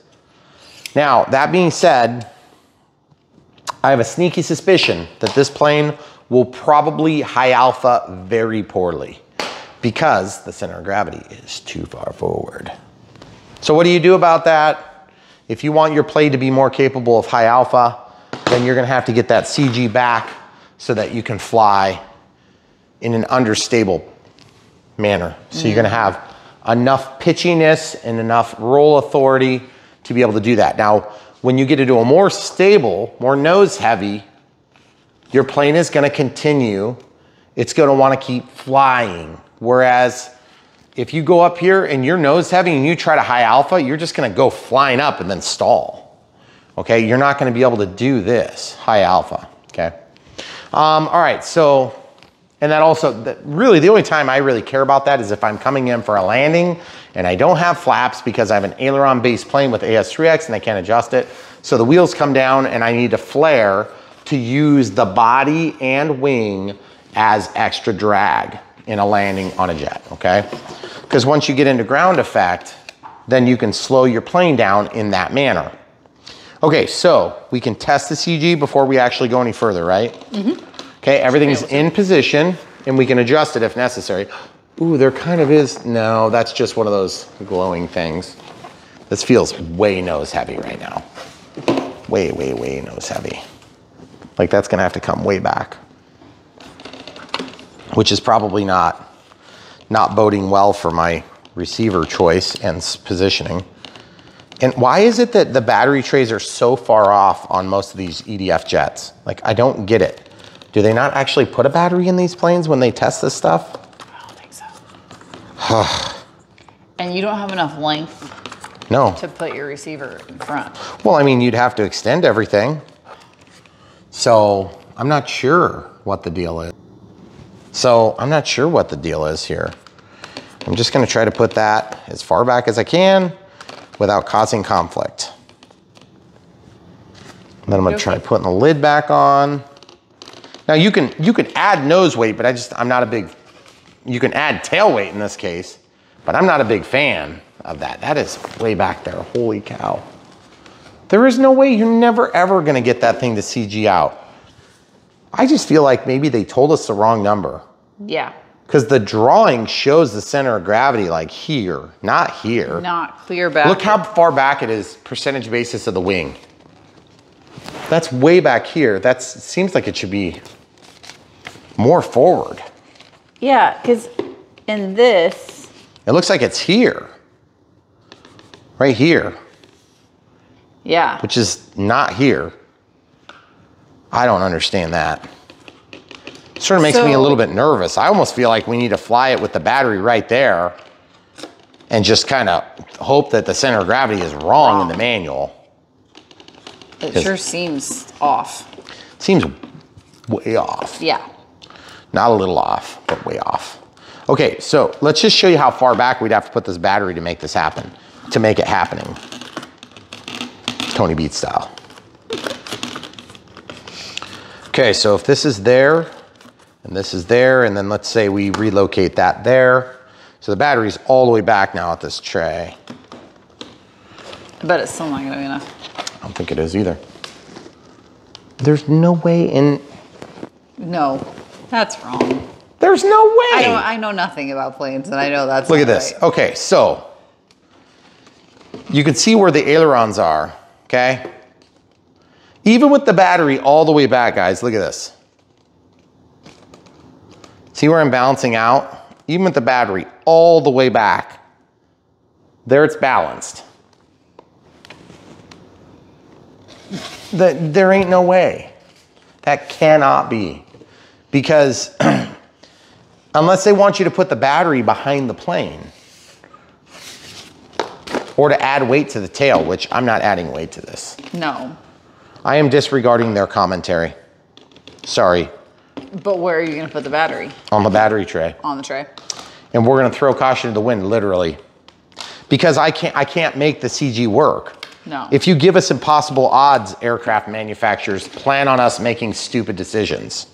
Okay, so when we install the receiver, is there a way to make it somewhat movable in case we need to move things around? Oh, buddy. Oh, buddy. What? I just thought of something. What? Oh, buddy. There is a hole there. Do you see that hole? Show the people the hole. Mm-hmm. Oh, buddy. Now, my battery won't stick in there because it's too big, but your battery could. But that would be... That would be ridiculous. The battery tray is... Yeah, why would they even... That doesn't even make sense. Okay, forget it. We are going to test it as though our center of gravity is mismarked in the manual. My guess is it is probably mismarked in the manual. 110 millimeters. Is huge on this plane. Is huge. I wonder if they meant 110 from here. No, it wouldn't have been from there. Maybe it was from here. I don't know. I'm just going to assume it's a mistake. Yeah. All right, so the next step for us in this all too typical fiasco of a build is that we are going to get our radio setup done. The radio setup on this plane will be really simple, okay? Because there's not very many channels involved. And yet I will find a way to make it more complicated than necessary. Mm-hmm. User's manual. I'm not supposed to agree with that. So, all right, camera crew, come on over. Can I see? Yeah, you can. Okay, click the back button and the cancel button and you can add new model. We're making an acro, create. Wow, the lighting is so much better. Oh, that's the first time. Oh, figured it out. Oh, it's thinking. The reason I say this is so much better, look, you can see the black and you can see this. That's something new for us, guys. Yeah. Okay, so then we're gonna go to model type. We already have. If you change that, it'll clear it. Model name, this is model 72 : space. And then we start typing. So in this case, it's gonna say like F-18. I'm using a legacy keyboard for your information. My firmware is up to date. All right, so we'll be back when we're done typing. All right, so we have the F-18 50mm Eachine, and it beeps a few times, aircraft type. The wing type is gonna be normal because we only have the one aileron. Now, if you decided that you were gonna try to make this happening, you could do flaperons, but you have to separate those wires. And then the tail, you would have to do dual elevator. I wonder if they have Tailoron plus 2 rudders. So you could do Tailoron. Tailoron would work. But the thing is, for now, what we're doing is normal. And that's because we have a splitter for the elevators. So the elevators are acting as they should, which is one elevator control. Okay, so next. Wait, do you need to change that back to normal wing type? Yeah, I will. Okay. Thank you for catching that. Okay, let's find a jet. Jet fighter. In the world's lamest one. Actually, that's not true. Okay. Boy, that thing is coming out of focus a lot now, isn't it? Flight mode setup, I don't know. I don't know yet. I think we're gonna have to do a flight mode. So let's do a flight mode, A and B, okay? A, it's on switch A, the gear switch, because we obviously don't have read tracks, okay? And we'll just turn those on. And if you want to really get fancy,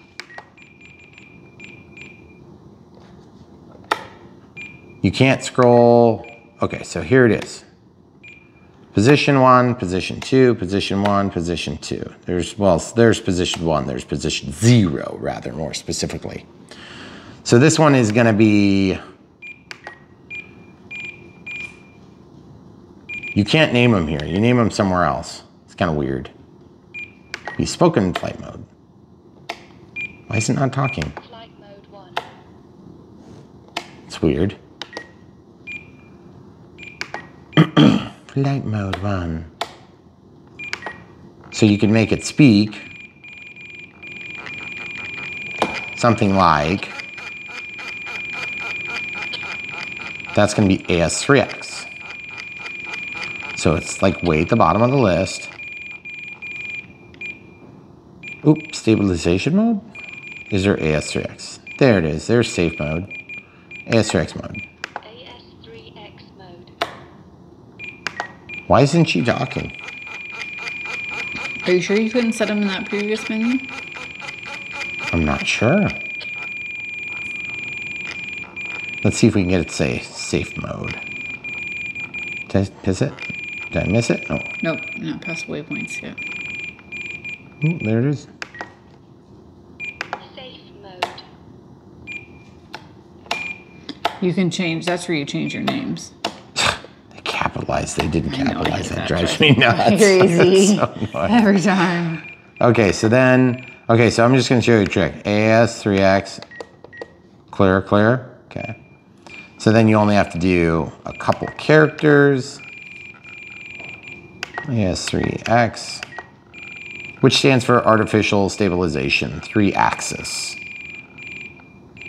You're like, but X does not stand for axis. Don't ask me. AS3X mode. AS3A sounds funny. Okay. So this is gonna be safe. So we'll just start by typing S and then double click. So for those of you that are trying to copy along, you do not have to do this step. It's just for simplicity. Safe mode. AS3X mode. It should be calling it out, but I don't know why. So channel assign, we'll mess with later. Warnings, telemetry, pre-flight setup. Okay, so we'll just walk out. So now it comes up. We're gonna set up throttle cut. Throttle cut's gonna be on switch H. Whoops. Dang it, I keep hitting G on accident. Okay, so now look, throttle's not working. Wait, it is. Okay, throttle cut's on, now it's not working. See, not working. Why is the 50% thing going? That's probably, let's see if it's the timer doing it. That is so annoying. Is it? Yeah. Yeah, why is it doing that? That's so annoying. Okay, so switch changes. Add a new sound event. Safe mode. AS3X. Now it's working. Safe mode. AS3X Weird. Oh, goodness. Gotta love it. mode. So it's the 50%. Is that the center tone thing? No, it's not, because it's not at center. See, watch. Let's go to the monitor mode. See? It's still doing it even though my throttle cut's on. Oh. It's at 43, negative 43 compared to minus 98. What is that? 25%? So that's gotta be when the timer is hitting. So if we go to timer, turn on the one out. Next. 1 minute, no, we don't want 1 minute. We just want 10 seconds. We want voice, and then expiration, we want tone and vibrate. And then up tone every minute thereafter. Okay, walk out, and let's go back to audio events. center tones. See? See, it's silence for all of them, except for the right knob, which I do want. Because that's how I can tell when I'm centered. Oh. So I don't understand why that's there. What about timers? Telemetry, system sounds. I'm gonna search quick and come right back and tell them. Okay, so I think I found it. Listen, guys. It stopped, but only after we went into model start. And that's where you can turn that on. And I didn't stop it. I just went into the menu and then it stopped doing it. You hear how it's not doing it anymore? Yeah. So it was at 30%, I believe, is what we were experiencing. So throttle hold is on. Clear the timer. It'll beep one time and then stay. Clear the time. Clear the time. It beeps when you start the first time, and you can look at this percentage. Should be at 25. See how it starts? And then it beeps, but only once. Okay, so our timer's set to 5 minutes. That's probably an appropriate time for 1300 milliamps on a 50 millimeter EDF, if we didn't talk about that. I think that's a 50 amp ESC. This is 588 millimeters wide, 800 millimeters long. Okay, so now we will set up safe, obviously later, but let's set up some dual rates in Expo real quick. So now in this plane, there is ailerons. So we're gonna set up ailerons to 5, whoops, 10, and then 20, and then back the rates off to 90. So basically in the top setting, we have 5, then 10, then 20. And we drop the rates down, okay? So we'll start flying here. If it's too much, expo, we can go back to less expo. And if it's not enough expo, we can go to more expo and drop the rates as well, all with the flip of one switch. And then we can do the same exact thing for the elevator.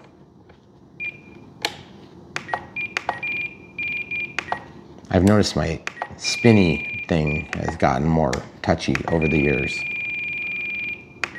I don't know if it's a firmware thing or if it's actually like I got water in this someday when I was flying in the rain. Okay, now watch this, rudder. Why would you do rudder? You don't even have a rudder, Brian. Trust me, guys, I got a reason.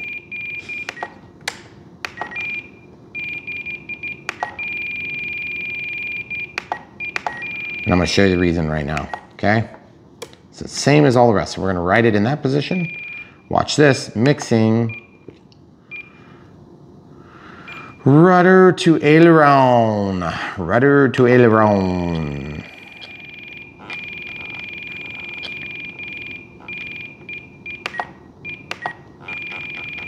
Oh wait. See? When I move the rudder moves, but the aileron doesn't move. That's because this is inhibited, so we can just turn it on.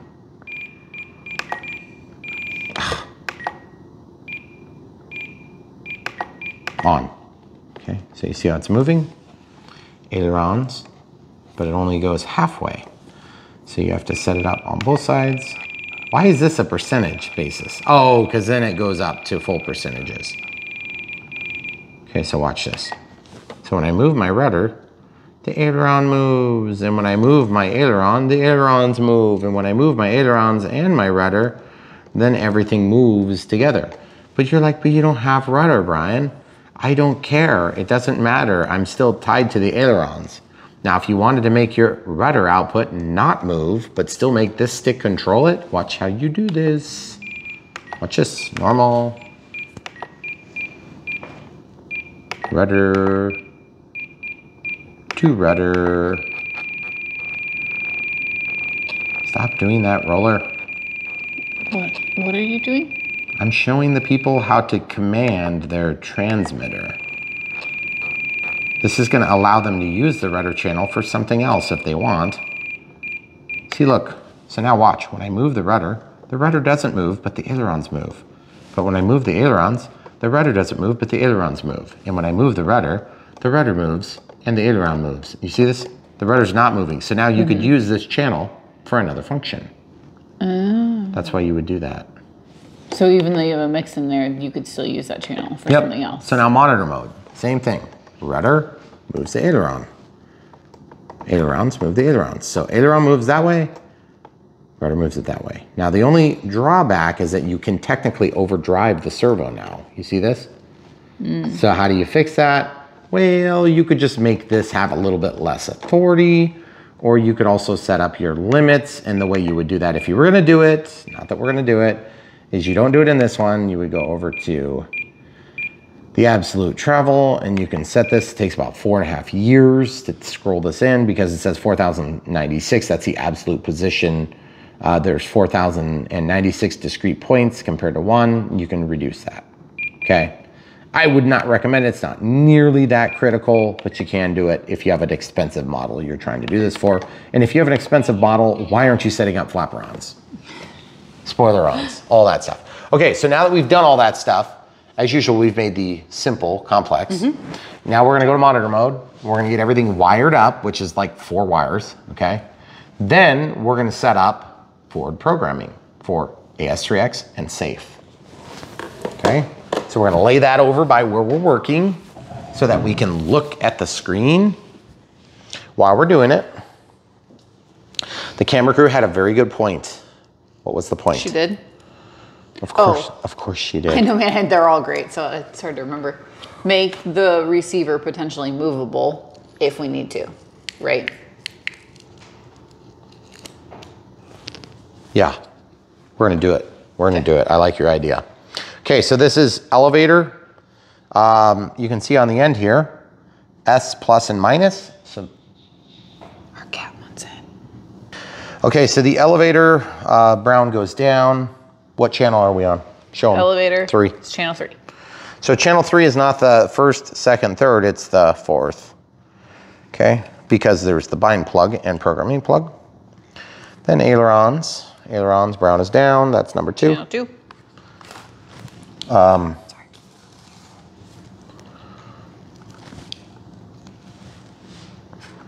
Then throttle. Now this has this extra wire and I honestly don't know what it is. It's probably some sort of a telemetry thing and I don't know what it is. So I'm not gonna worry about it. And then I'm gonna stick this into channel 1 with the signal up. Okay, I don't know what this is. So as a result, I'm just gonna tie it to itself or something like that so that it stays back and out of the way. And then I'm gonna take and I'm gonna twist this a handful of times like this so that it gets, again, out of the way, same theory. I want all the cabling to go back into this little pocket so we never have to talk about it again. Then we can drop this transmitter, or receiver rather, right into the center of the opening, pressing down vigorously. Okay, just like that, super simple. Okay, so pretty simple stuff. So now at this point, we have the battery installed. Oh, shelf liner time. If you don't like Velcro, and I don't, then you want to get yourself some shelf liner. This stuff has been working really nice. It's extremely cheap. It's a couple bucks for a whole package of this, and you can use a package for like 100 planes. Okay, take an approximation of how big your battery is, how big you want that thing.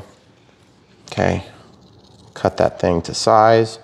No, it does not need to be the right size. You can always cut another one because it's so stinking cheap. We should probably keep that for another project. I'm sure you should. That's, oh, they didn't even see.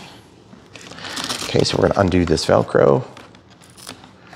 Do not put it on the sides and the bottom. You will never get your battery out. Now there's 2 ways to do this. I think the best way is to just use a little bit of glue, but I would like to actually have a little bit more length on that now that I've already cut it, because I'd like to just line the whole thing so that no matter which position I use, it'll be fine. Okay, so I'm gonna cut down just a little bit further. And they've got these nice little patterns on here, which do make it really easy to cut. And this can now go in here under the battery, and then you don't have to use Velcro. And this will actually keep and maintain the position of your battery. And the Velcro will help give you a little bit extra protection if something would slip or move. So now all we have to do is use a little bit of this foam tack. Foam tack is the same stuff we use to hold the wings in. Now we're using it to hold our shelf liner in. Where's Martha Stewart when you need her?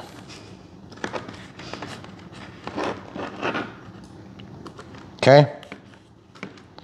So there's that and a little bit of extra seep. So we're just gonna spread that around until we notice that it kind of stops.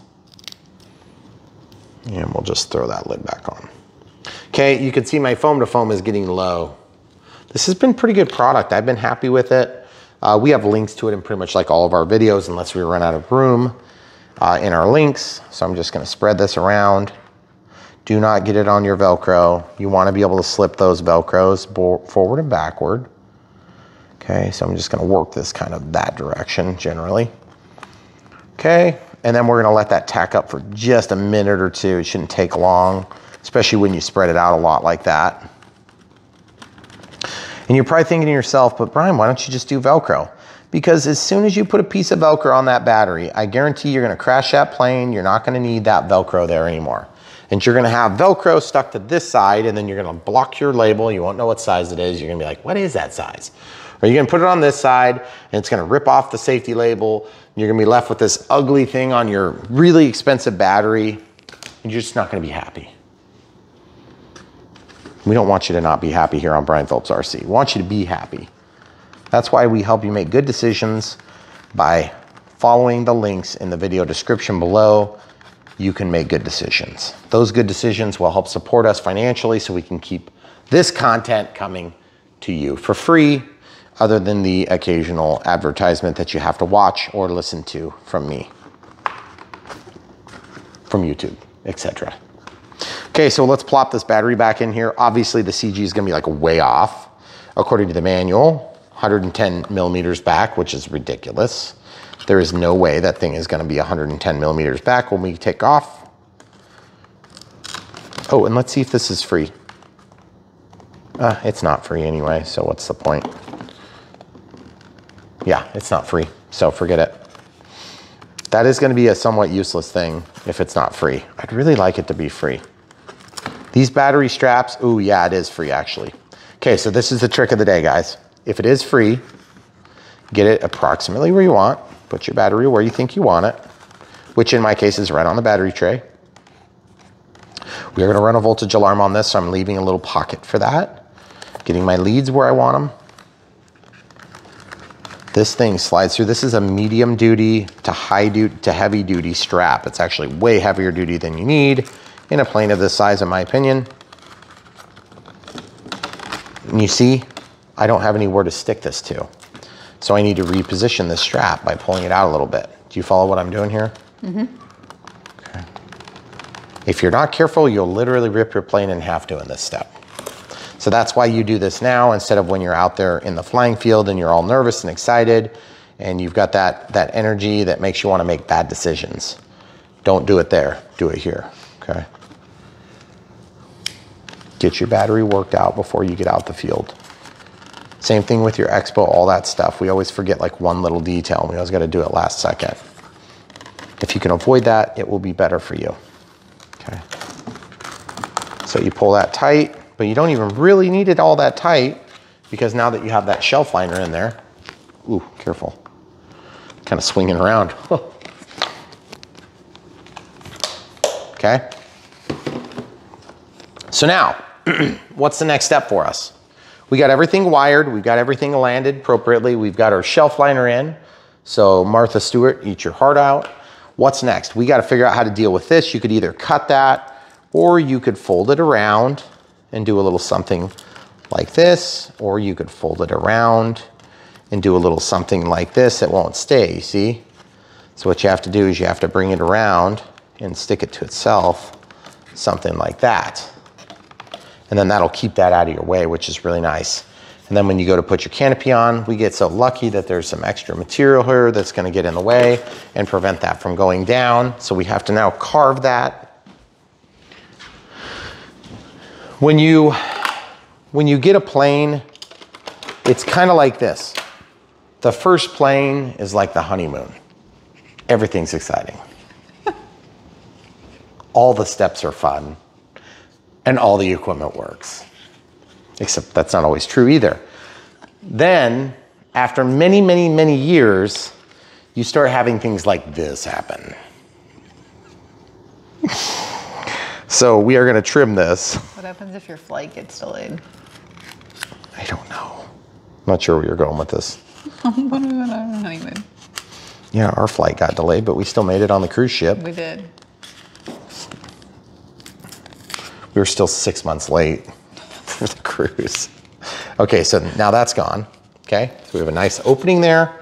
Why is that opening important? So now the Velcro can sit there and not cause a problem. Okay. What you do now is the dividends will be paid later when you go out to fly this plane. In my experiences, when it's dark and it's winter, we have super limited flight times in the winter. So the best thing you can do is get everything done now. Don't wait until you're out in the flying field. You're gonna be disappointed because you will end up inevitably missing a few things even if you try really hard to get everything. And so my recommendation is just don't miss things. So we're gonna pause and do the final radio setup in a second. Okay, so next thing we gotta do is bind. Lid's off. I'm gonna just leave the plane. I'm gonna just leave the transmitter on because I'm being lazy. Okay, here's bind. Put the receiver into binding mode. Okay. So now it's, the RF is off. That's why that light is a different color now, or it's nothing.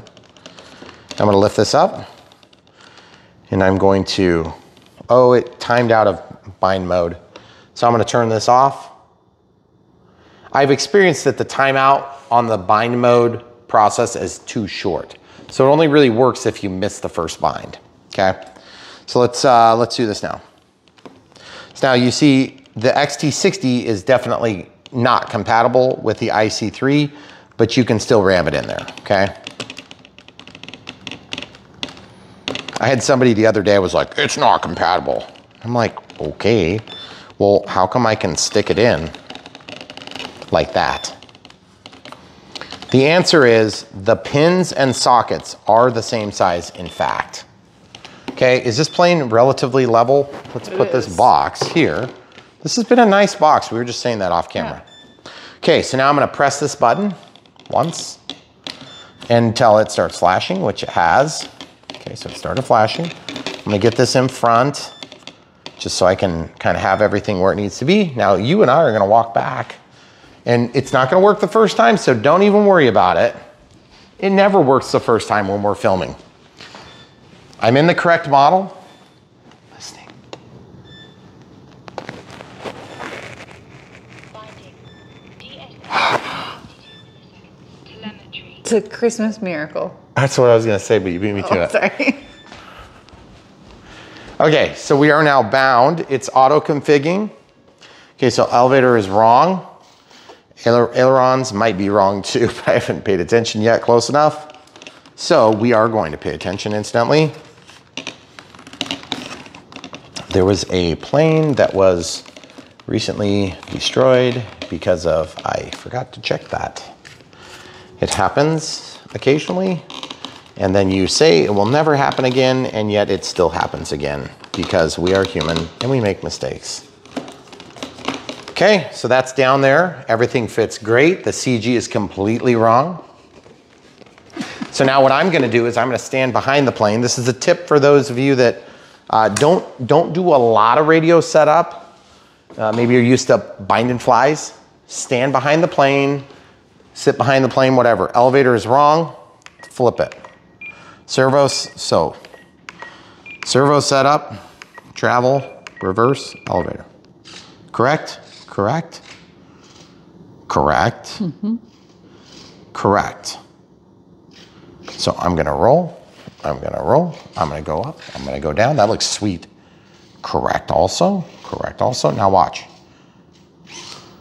So, a little bit more, a little bit more. Okay, sweet. So everything is working, throttle hold is on.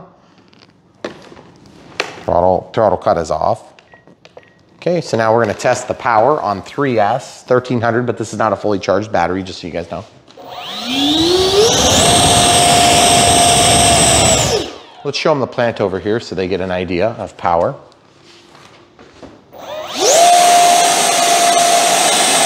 Let's show them the cat over here so they know the idea of power. See? What? Okay, earlier he was being mean to my plane and I was blowing air at him and he thought it was fun. I thought he was gonna think it was fun. No AS3X? No safe? Why?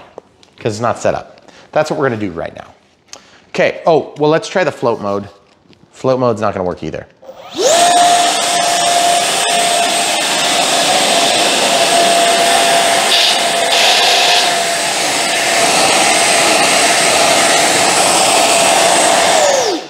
On 4S, that thing would have unlimited vertical. But on 3S, it doesn't. I need to clean this off. Okay, so the next step we have to do is forward programming. This is a part that confuses people really bad, and I understand why, or it can confuse people really bad, but it's so much easier than it used to be. So I got to employ you guys. It's a lot easier. Come around, camera crew. Might as well stand with me on the same side, okay? So I'm gonna clear my timer. I'm gonna click, I'm gonna go down to forward programming. Whoops, throttle cuts on. Gyro settings, first time setup. Make sure the plane, blah, blah, blah, blah, blah, it's all configured correctly. Next, if you change it, you gotta redo this first time setup. Set it on its nose and continue, okay? So spatially the same, click continue. You do not have to do it that way. Now, they show a picture of the plane here, orientation 1, continue, with the Spectrum logo going forward on an AR630. That is correct. It matches reality. According to this, we have had a number of planes not work exactly right in the orientation. Be aware. Twice. Right? Has it been twice? I know for sure at least once. Twice, I think. But okay? Then you can go in and change it manually. You can change it. Wrong. Okay, so no big deal. So now hit continue. Gain channel select. In this case, I'm going to put it to the knob.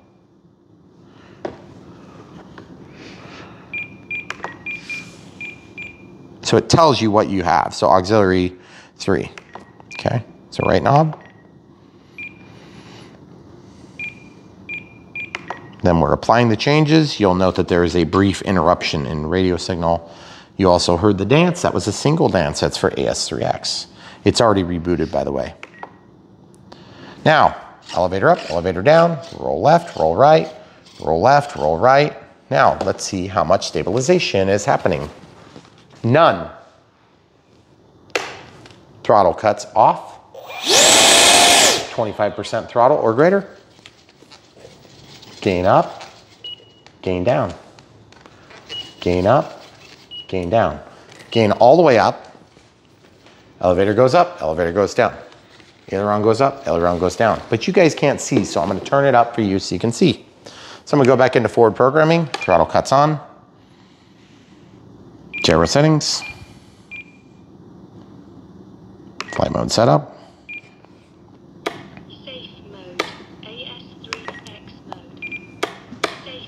So we're looking for A. You can see it there. Okay?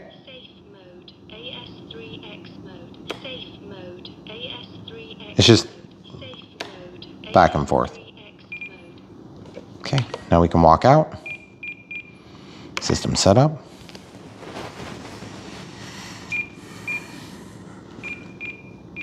That's where you would change your orientation if you needed to move your stuff. Your position on your receiver. We already set this. Okay. Then we can go first time save setup. But I want to go in here first. See this? 1X? Watch this. Gains are at nothing, okay? Gains are at full, up, down. Elevator up, elevator down. Elevator up, elevator down. So usually what I like to do is I like to move it such that the control surface goes all the way lock. So up, down, up, down. Then I can really see. Camera crew. Up, down, up, down. Elevator, up, down. Elevator up, down, up, down. See how that works, guys? Pay no attention to the background. Nothing on the aileron up, aileron up, aileron down, aileron up. So the idea is you want it to go in the right direction. That's a lot of correction. So we're gonna set it to the middle. On our Maiden, we can decide if it's too much. I like that knob to be in the center, but adjustable. If it's extra windy one day, you go a little bit more. If it's extra calm, you can go a little less and a little less oscillation, okay? The idea is you want it to be as high as possible without oscillation in straight flight. But you may want it to roll a little quicker because there will be some reluctance to roll no matter how good the system is. AS3X and Safe. Safe is operated within the boundaries of AS3X. AS3X operates Safe, just so you know. AS3X is superior to most of the stabilizers that we've worked with, but there are a few that are really good too. Okay, so now that we have that set, now we can set up Safe. Safe is real simple to set up now. I'm gonna turn this to probably, actually I'll just leave it at 4 for now. We can always adjust it down. Then I'm gonna go to first time Safe setup. Okay, it's already set. AS3X mode. Continue. Select the desired flight mode, switch position to adjust settings for each flight. Safe mode. Okay, so this is where I want it to be safe. AS3X mode. Safe mode.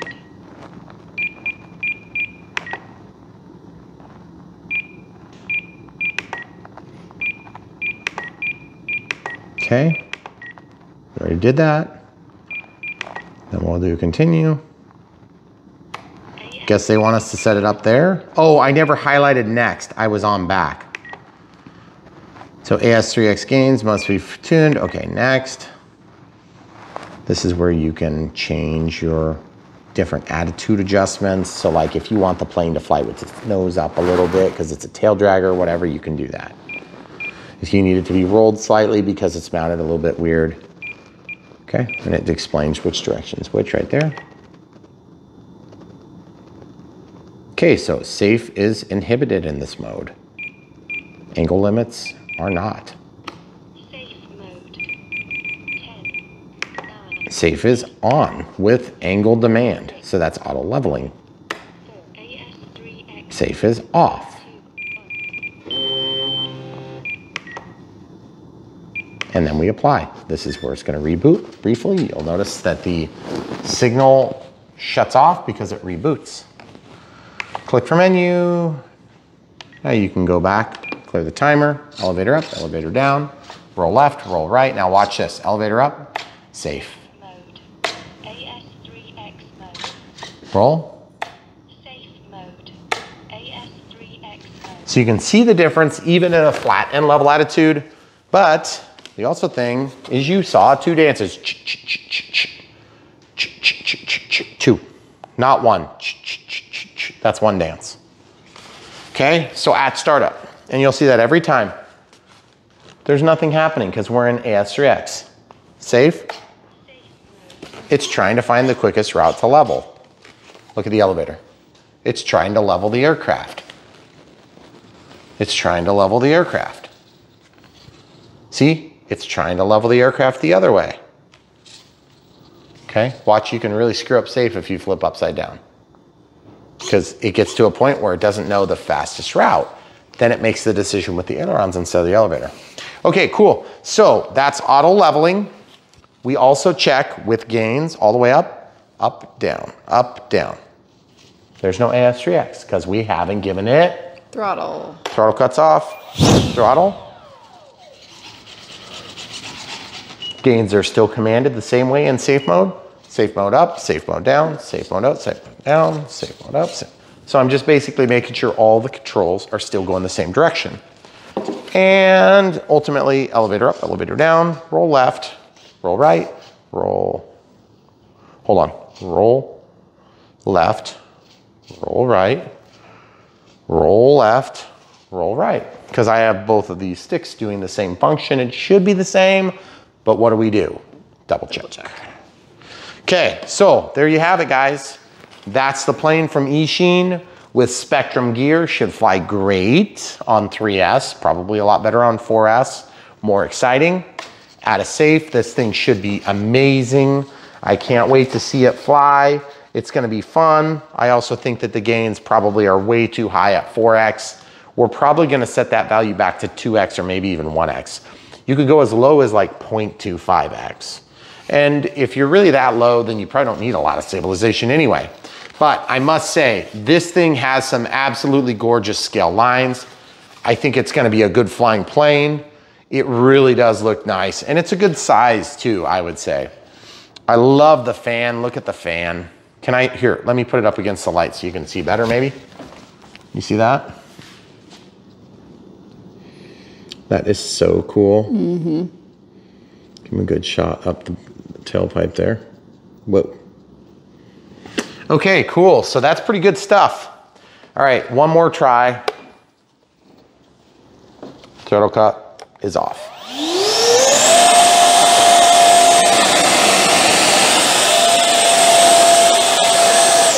Not gonna do it on 3S, but that's okay. Guys, if you wanna buy this thing for yourself, definitely help support the channel. Buy it from the links below. We'll link to the aircraft from Banggood. We'll link to the NX8. It's been very good. We've only had one plane that we ran out of channels on, and we did everything on that. Retracts, flaps. Did we do flap rounds on that too? We did flap rounds on that. And then we had master gain, then we had safe. We didn't do panic. We have an extra channel. You could technically set up panic on this, but panic I found I never use. It's sort of a waste of time. Just turn safe on would be my recommendation, but you can have panic to where it does a little extra angle demand and limits the angles even more. So let's say safe was like allowed to go here. You can make panic where it's allowed to only go to here. And so it does really help people to recover. But in our case, it's just so like hard to really care about that when you're flying one of these beautiful planes and you're flying it along like a jet. You want to be flying it in AS3X so you have full command and control of this beauty. That being said, we really do appreciate you guys. There's so much going on. We have some stuff coming that's even a little bit bigger than what we normally do, which is really huge, we think, of course. But you might, we hope you're going to enjoy it with us. I have to go away and do some training for that, so I don't kill myself, really. But we will talk more about that in the very near future. We're super excited. I'm super excited. My wife is probably super apprehensive, but that's okay, because that's what you do when you're married. You put up with your husband's stupid things that he wants to do that could get him killed. Come back for more.